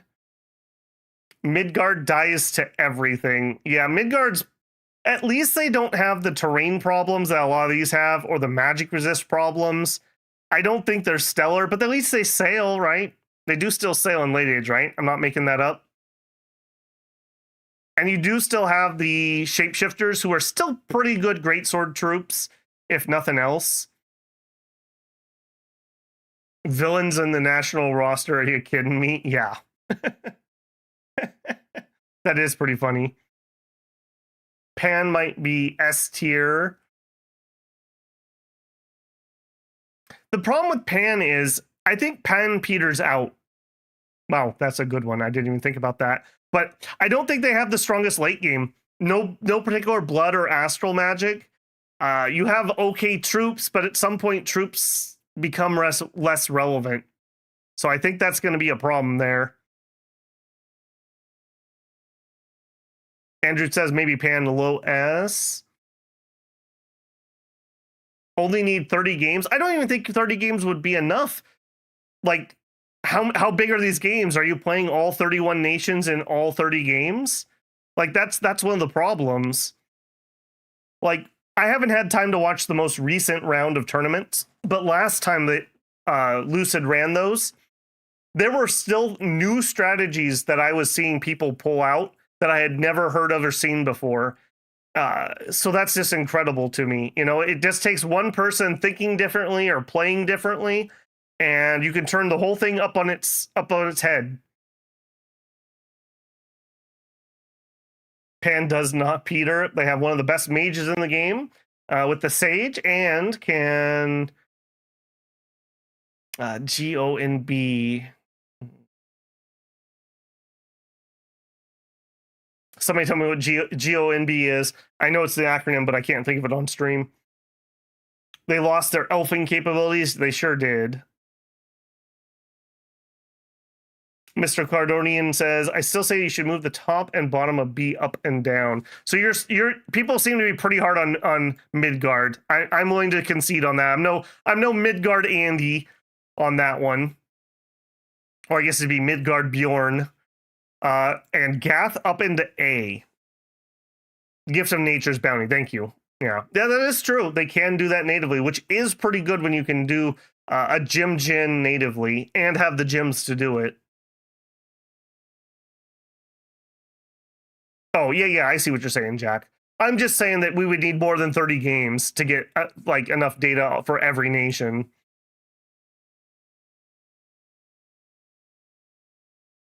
Feels like Pan would scale better than the dogs. The dogs will probably just win before Pan gets there, though. The dogs are nasty from jump. They can expand, they have magic, they have berserk troops, they have armored troops, they have big two-handers that are scary, they have crossbows, if not a little expensive. Bottom of A by participation trophy. Doggo's murder from Go, I agree. Some of the hardest AIs I think we ever fought, for whatever reason in late age, I feel like we got very lucky on what we normally got. I didn't do a ton of setting nations, and we didn't get hardly any Lemurias. I only think once or twice we had a bad Lemuria game. Nor Andros, we didn't fight a lot of those. We fought a decent amount of Satis. We fought a lot of Atlantis at like towards the beginning of the age. I don't know. I feel like we had a decent variety here.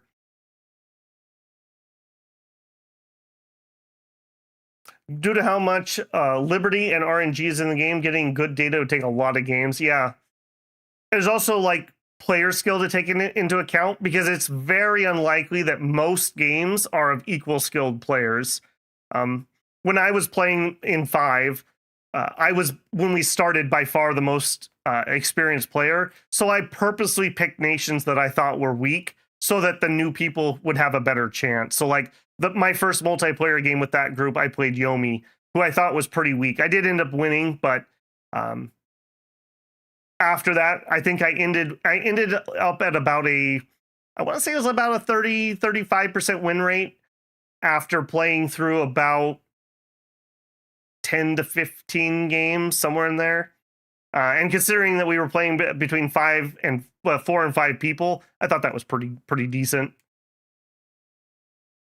But it's hard, right? Like, and because we don't have like ELO or anything, there's like no real way to know the skill of somebody. Like, I am sure that you guys that have been playing multiplayer in the trenches will probably trounce me if we do a blitz or something, because it is a mind shift. There's a lot of different things you do when you fight the AI versus not. I would look forward to us being on equal foot with gold, though, and not having to deal with the AI's bonus gold from difficulty.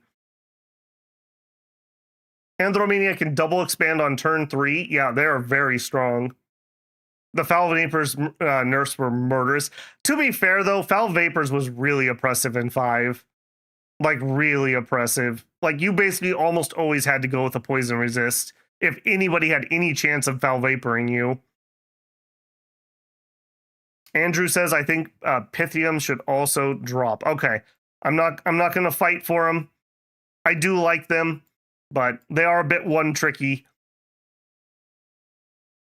Am I showing back up at the end? Hey, Dimbones man. Towards the tail end here for sure. We at least have all the pieces on the board. People are defending their thought process here. Too much RNG with the terrain magic sites dependent. Yeah, that can be too. We've had some games where we literally won because we got lucky with a site, or was it middle-aged Mictlan or early-age Mictlan that basically Shipwreckers won the game for me? Like, we bought Shipwreckers on like turn 2 and we won the game because of it. So, I mean, there's a lot of variables here. I do not feel like Dominions is a solved game. One trick and their trick got killed. Yeah.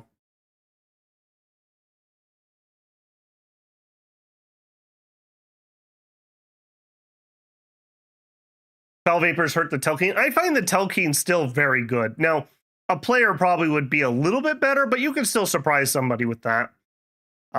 Everyone just says get poison resistance, but you actually have to have someone to do it and the research to get it. So it's not like it's I flipped a button and now you can't kill me. EA Mictlan had the shipwreckers. Yeah. Yeah, we absolutely dominated there. Jack says, oh, I forgot another Andomania strong point. Honestly, know the faction very well. Anyways, they have good site searching. Yeah, they do. Sneaky Telking God is pretty good. I like the Telking God. I think it's one of the best awake titans. Flippy. We used Flippy when we did, was it Middle Age Pelagia? And he was very strong. He went around and basically did all the thrones like we did the other night.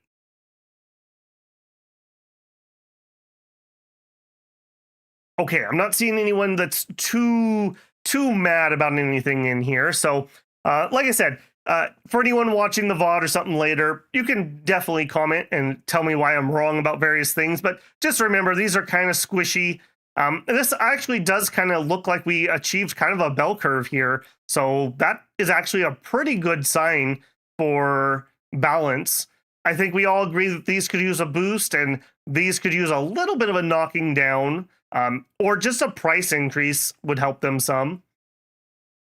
Just wait till the comments roast you. Well, that's fine. That's fine. I'm happy to be wrong. Sometimes I get some very passionate people that have very strong opinions, and that's okay. Just please don't be mean about it. That's all I ask. I'm totally willing to admit that I'm wrong, and I hope I have presented my biases and my perspective throughout all of my Dominions content. I have always tried to be upfront about the way I'm setting up streams and how that changes the balance of what we're looking at. Atlantis is not the #1 S tier. What would you say it is, JB? No, you leave the goodest boys alone.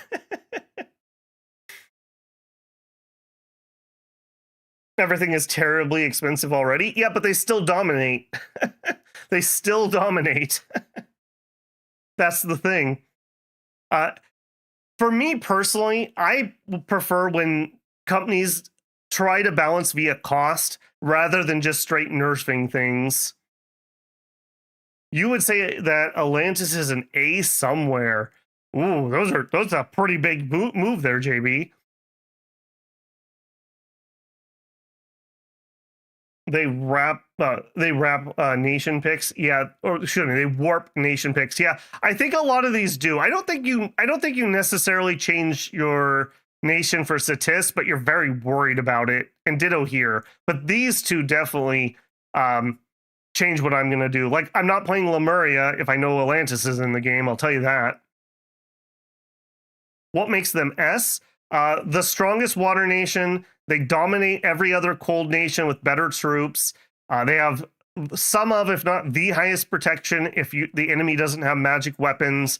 They have respectable mages and decent research. They have some stuff that helps counter this stupidity, so you don't even have to worry about that so bad. They are not very terrain dependent, so they're not locked to coasts and underwater only necessarily. The troops are expensive, but they perform at their price point, especially if you can get it very cold. They're good protection and good damage. Decent point buffing. They like the cold, so they can do Falling Frost very effectively. Cold bolts are also good. Cold auras are very good. I just think they're very solid and not a lot of glaring weaknesses. Maybe the cost. Maybe the cost. Or if everyone else went like Heat 2 or 3, that would be annoying. That would be my defense of Atlantis. Yeah, I literally think if I saw an Atlantis in a lobby, I wouldn't play cold. Like, I think I would just straight up just change whatever I wanted to do. You can push your own Dom, and you can use Woven Winter to help that. I mean, that is definitely going to be a downside, but you've warped everyone else to have to play around that, if nothing else. What is it Atlantis doesn't have? Good magic variety. You only have Water, Death, and Astral with any real reliability. And I think it's, what, 1 fire and 1 earth that you might be able to get a little bit of. Nothing usable particularly.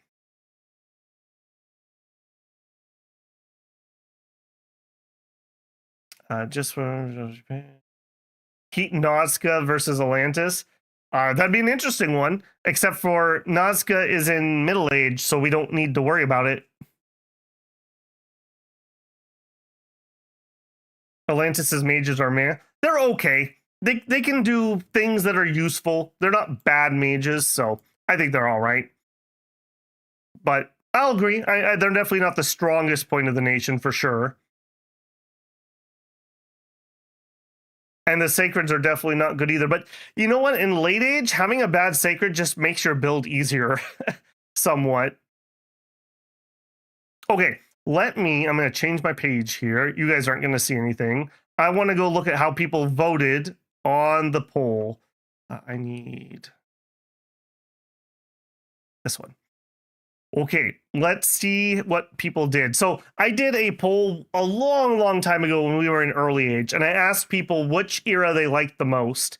And it was mostly early age. About half of that amount of people liked middle age, and like nobody liked late age. Let's see what today's vote was. So we have 248 votes.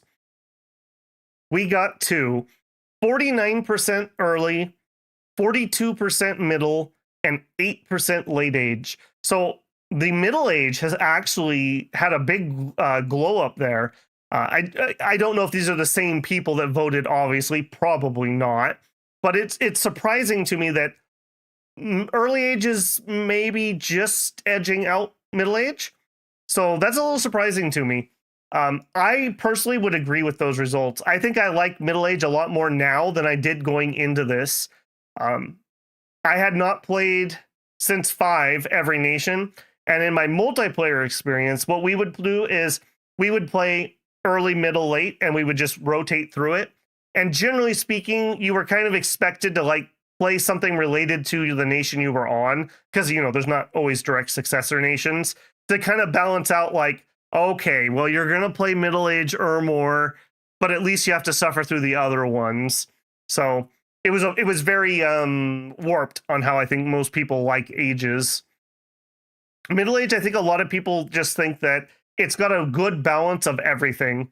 You have the human crossbow, you still have some decent magic sites, which I feel if early era is 100% magic, middle era feels like it's like 65% magic, and late era feels like it's like 15% magic. It feels so much lower. So much lower compared to like a linear drop in magic for sure. I don't know if I would say middle age has become my favorite age, but I think maybe early and middle would be tied for me. I voted early in this one, but that's because I forced a choice. I didn't want all you fence sinners picking all of them.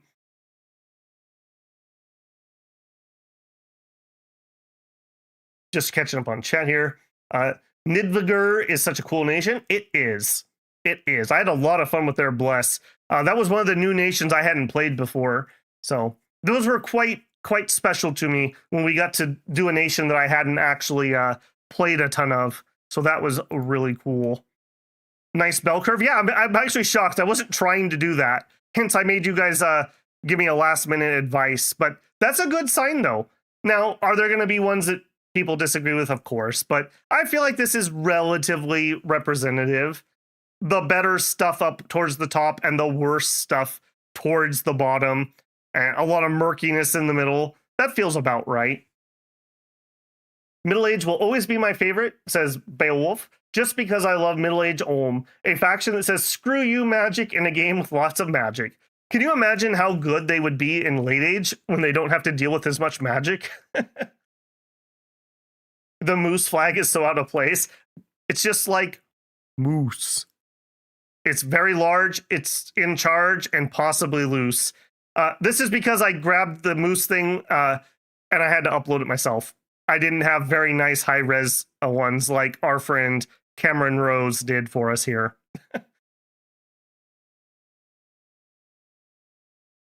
Yeah, very fun nation. I'm glad they added that one.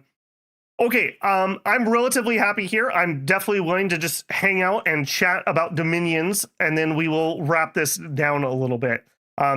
Feel free to talk about whatever you have there. I do want to talk a little bit about what's coming up, because I do consider this, while not the end of Dominions, I do consider this kind of the finale. Like I said at the beginning, part of it was just a screw it, I'm going to play Dominions because it's fun. And part of it was, I guess I'll just do it myself if no one else is going to make all these nation videos. So hopefully we'll see Zan and Chazzy continue working on their videos, and anyone else who's making theirs. I would love it if I searched for a nation like Middle-Aged Man and there were 3 videos that you could watch and get 3 different perspectives on a nation. Because like I said, I don't think this is a solved game. I think there's a lot to learn. I don't think there's anybody who knows everything about this game. And I definitely think there's always room to learn and do things. Even until a couple streams ago, people were teaching me new hotkeys that I sure wish you would have told me 2 years ago, but better late than never, I suppose. Darkside Cookie says, any nations you have left to play? Nope. I have made a pregame video, and I have streamed every single nation, and I have won every single nation except early era Pelagia. We may come back for a revenge tour on that at some point, but I'm not jonesing for that anytime soon. It would be really boring. I would build for Ether Warriors, or I would build and set myself up to do Lost Land properly. I think that would be my plan. Or Wish, maybe. I'm not a big fan of Wish, but I don't know how else they could win. Those turtle troops are just not good enough. What about mod nations? I don't want to say no, but I'm not particularly interested in the mods. The one mod I am pretty interested in is the nation generator, where you can kind of generate random nations. I've never fiddled with it, so I will need to fiddle with it and see if it'd be interesting. But it could be kind of fun that we could roll up a nation and then play it like as a stream. That could be kind of fun. I have a little bit more content I want to do. Some like beginner stuff, some introduction stuff. And there are a couple nations I would like to do another stream of just for my own stuff. Early era Ulm, early era Agartha, early era Yomi being like the 3 top ones. They were some of the earliest nations I did, and I feel I could do them better now. And they would just be fun. Like I said, this whole project started from a comment on the stream for early era Agartha. So it would feel right to go back and maybe put a capstone on that. Beowulf says, for the extending the life of Dominions video, just wondering your thoughts on doing a brief mini thing where you invite the audience to make a balanced-ish custom nation. Maybe I'd have to think about it. Some of it is, do remember, I am not necessarily burned out on Dominions, but I have been making the same content twice a week like clockwork for 2 years. If nothing else, I need a little bit of a cooldown period. Hopefully people will come and hang out and check out some other content too. I mean, I do have a wide variety of things I enjoy, like I mentioned earlier, and definitely with a slant towards strategy and tactics, generally speaking, but I enjoy other things too. So hopefully people will continue to do that. I would pray that my channel doesn't instantly go like this next week when we have maybe no Dominions content for a whole week. We shall see though. I hope that's not the case, because I really enjoy doing this, and I have a ton of fun doing it, chatting with people and sharing experiences in gaming. Some other Dominions type things we might do. I don't know how this would work, but I have been considering like we could do like a weekend blitz on a Saturday or a Sunday, start kind of early, like late morning, and have like a 8-minute, 10-minute turn timer, with the goal of we play until Babel dies or wins. That could be kind of cool. And that would be a way that, like, it would probably first go to channel members and then open to anyone who wants to play. And then we just play for fun. You know, I would probably lose all those, but it'd be pretty fun. We'd probably use settings kind of like how I do on stream to kind of force the game to end. Maybe we'd even use Cataclysm, a setting I don't like, but it would force the game to end. because that's what I would need. I would want it to be self-contained in one stream, because getting 5 of us together a second time would be very difficult. So I don't know when or how that's going to happen, but definitely something I want to do. We could try casting multiplayer. Maybe. I might also play some multiplayer. The thing with that is I wouldn't want to post that while it's live, so it would need to be a while behind. I work a full-time job, and I'm sure like most of you, it's a 40-hour job, but it takes up like 50 hours of my week. And as I mentioned at the beginning, my dad's got some health problems and whatnot, so I have only a certain amount of time I can work on content.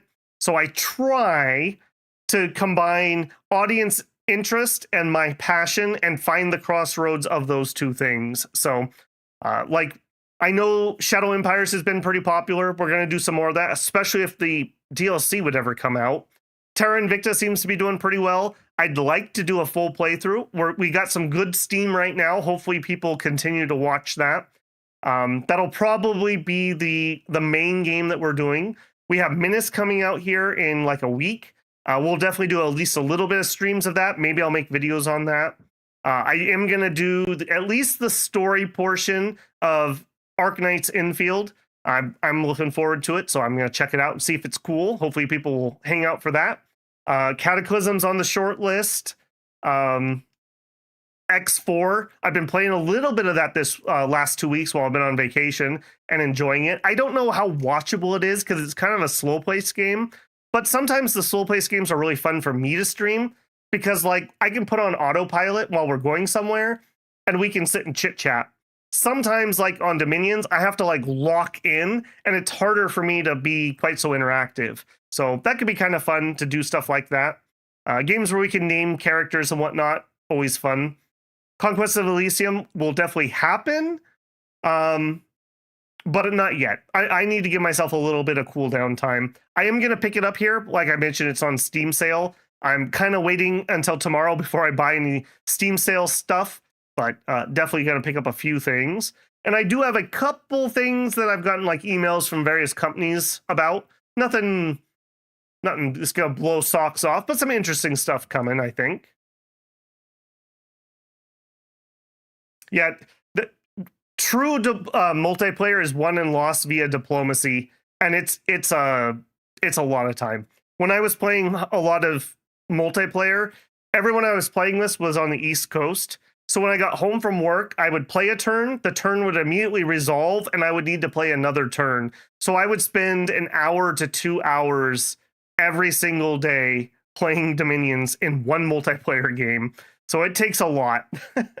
It takes quite a lot. Modded RimWorld. I've done some RimWorld. I have not had the best luck with it, Jack. I did one I had some really good content, like showing off stuff coming in Anomaly, and my tier list did really well. But my Anomaly playthrough, I was making videos. I really enjoyed it, and it's still my favorite short. You should watch my RimWorld short because it's pretty cool. But it didn't do particularly well.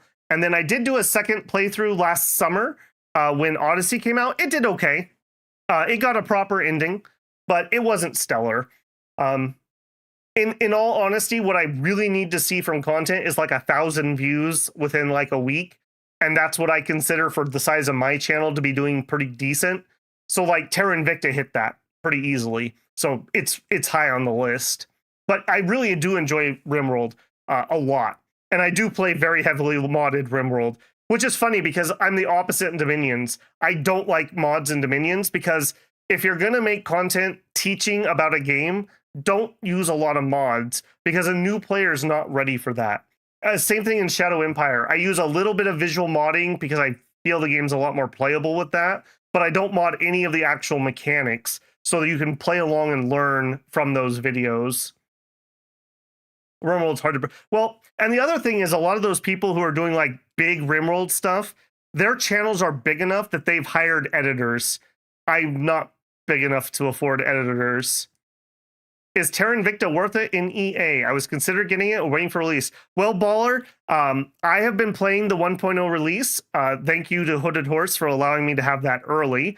The game comes out on the 5th of January. I am not allowed to say anything that would sound like a review, but I will say you can watch my streams, and I am having fun playing it.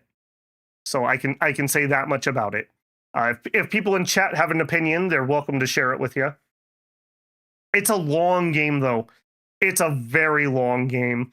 I'm hoping we can finish it, but I don't know if we can, because it's going to be an 80 to 100 hour stream or playthrough. And when I stream, I'm slower than most people. So I would be pretty shocked if we can break under 100 hours. We have already done, what are we at? 15 hours, 14 hours, something like that on 2 streams. Aren't Hooded Horse the same people behind Against the Storm? Yes. If you don't know Hooded Horse, go to their website. They are like the up-and-coming publisher, in my opinion. No glaze, but like seriously, Against the Storm, Menace is the new game from the people who did Battle Brothers, is Hooded Horse published. Manor Lords, Against the Storm, Terra Invicta, Norland, and there's a bunch more. To me, they feel like the up-and-coming Paradox, like when Paradox used to be really good. Babel, just as a Conquest of Elysium veteran, you're going to find the game to be way, way lighter cognitive load compared to Dom. Well, that'll be nice. I will say, like I mentioned, I work full-time. Some Fridays, man, there's a reason I don't put that camera on usually. I am just so fried and burned, especially... So I work in data. I am education adjacent. And so when I go back to work next week is the start of my busy season all the way until June. So I'm going to be so fried. Hopefully, knock on wood, me and what little team we have left have really streamlined things the best we can, but you can't control for problems and people and whatnot. So, yeah, we'll see. We'll see. Hooded Horse are not evil, Paradox. The trade-off is you're far more at the mercy of what terrain and neutral enemies spawn around your start spot. I've literally never watched a Conquest of Elysium video, so I think I'm going to play it a little on my own just to get my own opinions formed, and then I will probably watch a little bit of content just to make sure I'm not like in left field, and then we will probably play it. So something like that. I think Conquest of Elysium is more first. How long would you guys say a long winning run of Conquest of Elysium takes? Will I be able to finish that in a single stream? That's one of the things about Dominions. I carefully crafted our settings so that we could finish it in a single stream. Because when I did do a couple 2-parters, nobody watched this part 2. So I learned that very early with early era Ohm. That's true, but a game of Conquest of Elysium is disposable throwaway compared to a run of Dom. Yeah, I will. I don't even know what the winning conditions are, so don't spoil that for me. I will learn that on the go. Out of curiosity, what games are other people looking forward to coming out? What isn't on my radar that should be? There's also one of the things I had was last year's New Year's resolution, which I don't feel I actually succeeded on.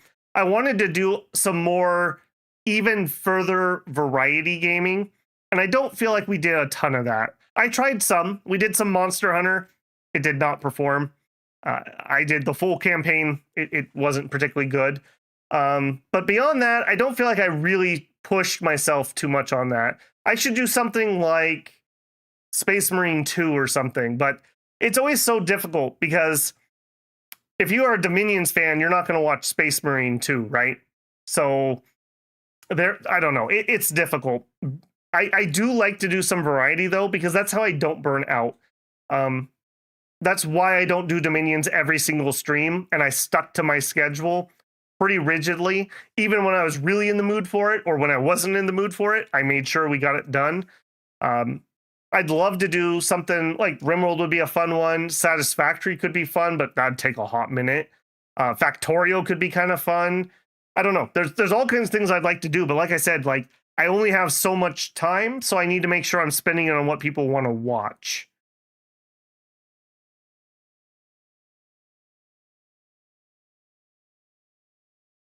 Exploring Age of Reforging.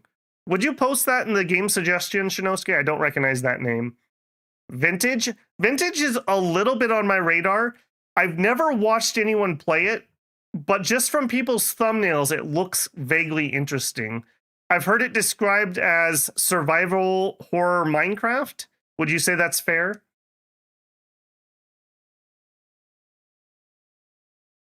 Well, I hope not, Jack. I think the builders have plenty of testosterone. You can't be a builder if you're low T. What about an RPG? They haven't performed the best, Darkside. I just did a Final Fantasy Tactics playthrough. I had a ton of fun, but it was mostly just the hardcore people hanging out with me and not a lot of other interest. I would like to do some RPGs, and I think whether people want to watch them or not, I'm going to. Octopath Traveler is pretty short on my list. I want to do the original. And the new Tales remake. I played a little bit of the original, and I didn't get very far. I think the new Tales might be pretty good, but no one's going to watch it, is the thing. So, and when I do those, I want to finish, because I hate it when people drop their Let's Plays partway through, especially in a narrative game, and especially a narrative game that I'm not going to play, and I'm watching it for the story. It hurts pretty bad when you get like halfway through the story and someone drops it. So those are on my list. There's a couple other RPGs, but they're not coming to mind at the moment. Those were the two that popped up immediately when you said it, at least. Astrabellum is going to be the bestest game ever if I ever finish it. All right, well, if you finish it, I'll play it, Caddy.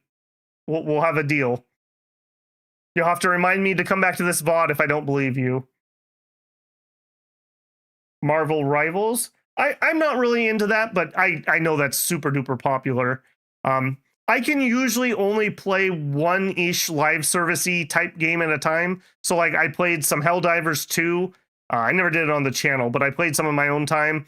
And then that had to give way into some Arknights. And then that had to give... I actually was still keeping up with my Arknights a little bit, but I had to drop Chaos Zero Nightmare. I just can't do the dailies.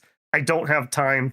So probably when I do infield, I'm going to have to drop regular Arknights to be able to do that. So, yeah, I don't know. Moore says, I enjoyed the Final Fantasy Tactics stream. Me too, man. Me too. I posted on Discord, but I beat Final Fantasy Tactics in 46 hours. I didn't do the side content, but I made a conscious choice because A, I needed to be done because of scheduling, and B, I wouldn't use any of the characters. The party was too small. Like, that really hurt that. I have the same problem in Disgaea, and I think Disgaea lets you have 10 characters. And even there, oh, there's another one. I would like to do a Disgaea run. That could be kind of fun, and it would be pretty doable. Like, if we tried to do one act per stream, and then I could do some grinding on chill streams or just on my own time, that could be a pretty easy one to get through, possibly. But I don't know if anyone would watch it. Again, like, I don't know. One of my complaints about YouTube, so the most important metric for me is the channels or videos that your audience also watches.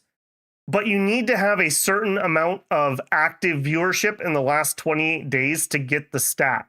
So there's been a few times when like I had that really big Rimworld blow up, when I had the Tale of Immortal blow up, when I had the House of Legacy blow up, I got that data. So I could see what you guys were actually watching. Like it says, you guys watch Rodamont, you guys watch Nukrum, you guys watch Lucid, or whoever it was, Zan, Chazzy. That is really, really good data for me because those are my people, right? But to do that, you need to be pulling in probably, I'm going to guess over 50K, probably 50K views a month. It's not a static number, it changes. I need to be getting at least 4,000 to 5,000 views a day, or 4,000 to 5,000 views every 48 hours. And I'm not hitting that at the moment. We're close-ish, but we're not hitting it at the moment.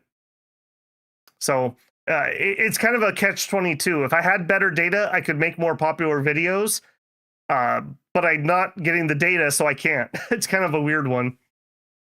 Song of Six. We just did a little Song of Six, actually, right before Christmas. I had to put it on pause, actually, to do Final Fantasy Tactics.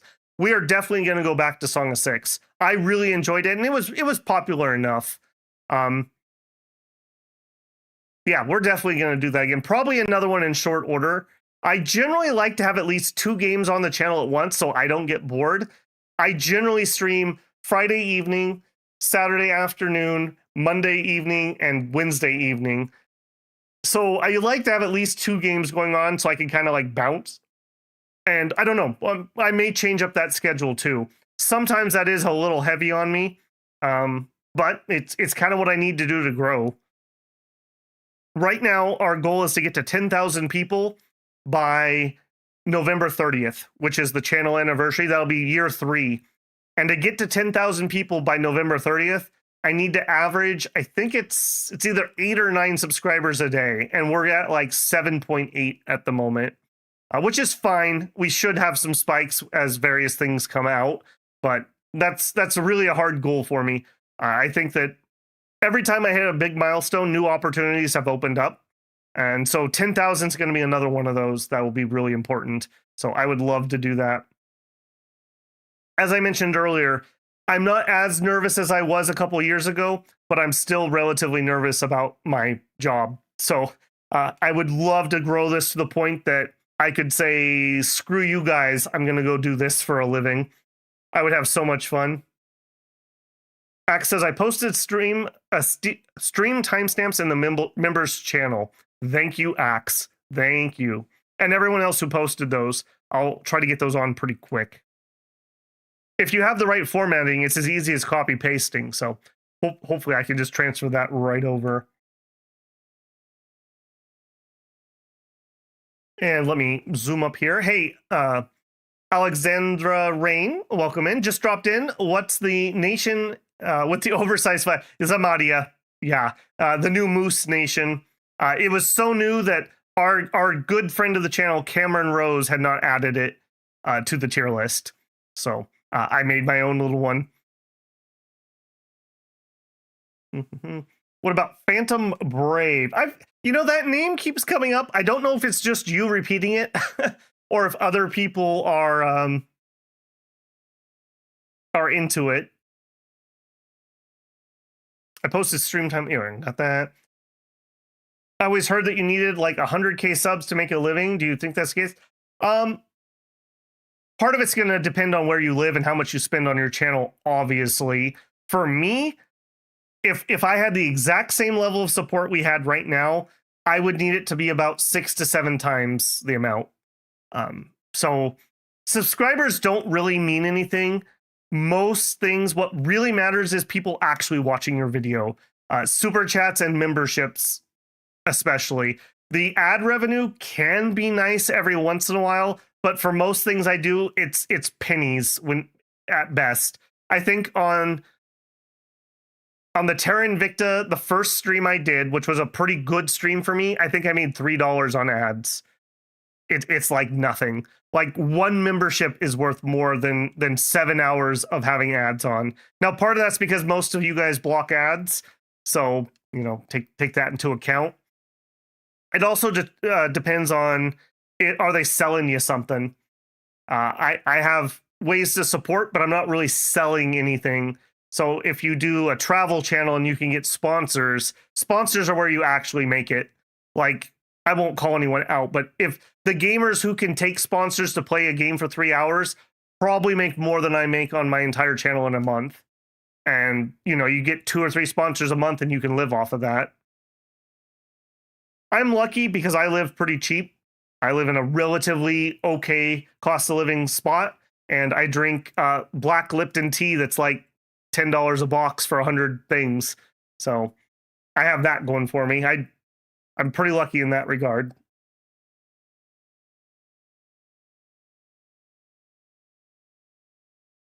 Yeah, advertisements is I couldn't do it at my size. Absolutely not. Like I said, that was a 7-hour stream that was pretty popular for me, and I got $3.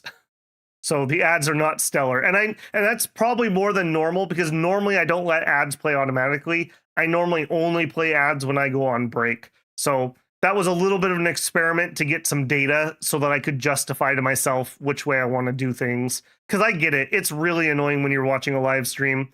YouTube keeps claiming that they're doing side-by-side ads that won't interrupt the stream. That does not seem to be my audience's experience. Correct me if I'm wrong, but yeah. I know that there's like a RuneScape guy who only had like 10K subscribers, and he does it full time. So it really just depends on how generous the audience is and how lucrative the advertisements are, et cetera, et cetera. Caddy says, I know that in the past YouTube Premium members watching, yes, YouTube Premium members are infinitely better than ad money for me. I make about, I would say 90% of the ad money as premium money. And that's probably with a lot less people who have premium. So if everyone who watched my videos had premium, I would make more than I currently do. Jimmy says, TNC seems pretty low. Did the heavy barbarian horsemen get wrecked by the horse nerf? Yeah, they did. Yeah, they did. They also don't have crossbows or particularly amazing magic.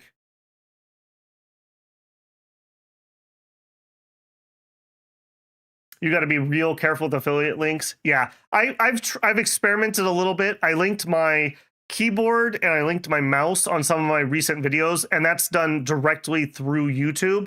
One person viewed it, so that didn't exactly translate into any sales there. I also have no interest in like really printing shirts or anything, so I would prefer a more Patreon-esque way of doing things. Raid Shadow Legends. You know what, Raid? Give me a call.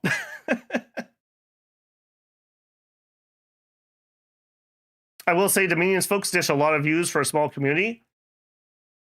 Oh, yeah. Yeah, for sure, Darkside. We have definitely trailed off. I used to get about 2,000 views on a pregame video over the course of a week. Nowadays, I get about 1K. But, you know, the game's been out for 2 years. So that's still pretty solid, though. That's still very solid. So that's where my nervousness comes from. I've not been able to repeat that. The only other thing I've had that has been that immediately successful was House of Legacy. And I just happened to be like the only creator who actually did any content on it at the time. So it was stupidly popular for my channel.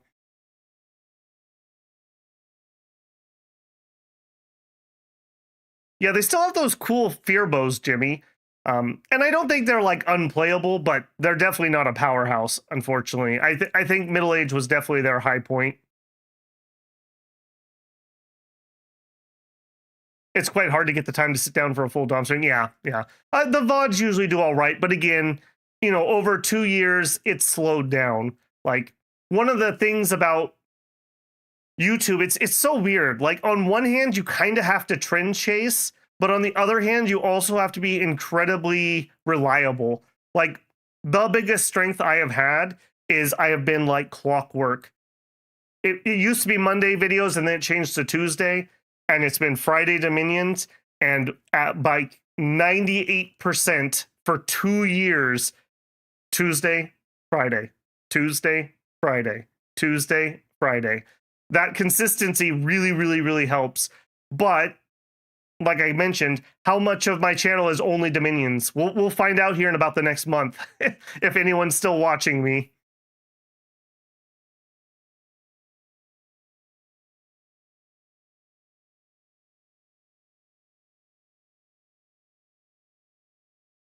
Really need this video yesterday when I started a late age game with a new group, but thrilled to catch this one live. Happy New Year's all. Well, thank you very much, Why Bother 123. I'm glad you enjoyed it, man. Okay, my voice is starting to flag a little bit here, so I think I will call it there. What do we end up at? Yeah, a short 4-hour tier list. Nothing too bad there. So, as I previously mentioned, there's a small chance I'll do some Terra Invicta tomorrow. I may actually take a day off for my actual vacation and work on some videos. Maybe go grocery shopping. And we will definitely be back on Friday with Terra Invicta. I probably will do an early stream since I can, and we can just do a little bit longer stream. When I'm working, I can't get home any earlier, so I won't be able to do that. Hopefully you guys had fun tonight. I definitely did.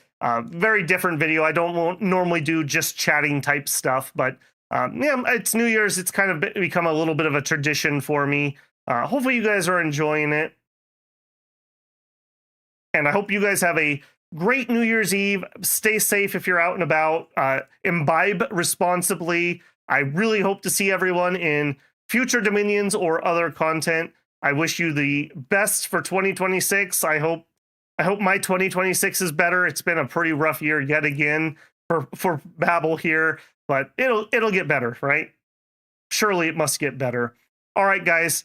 Happy New Year. Congratulations on making it through a 4-hour tier list video. I hope to see you in the next one. I'm going to tell YouTube it can run my pennies ad, and I will catch you guys in the next one. Happy New Year's.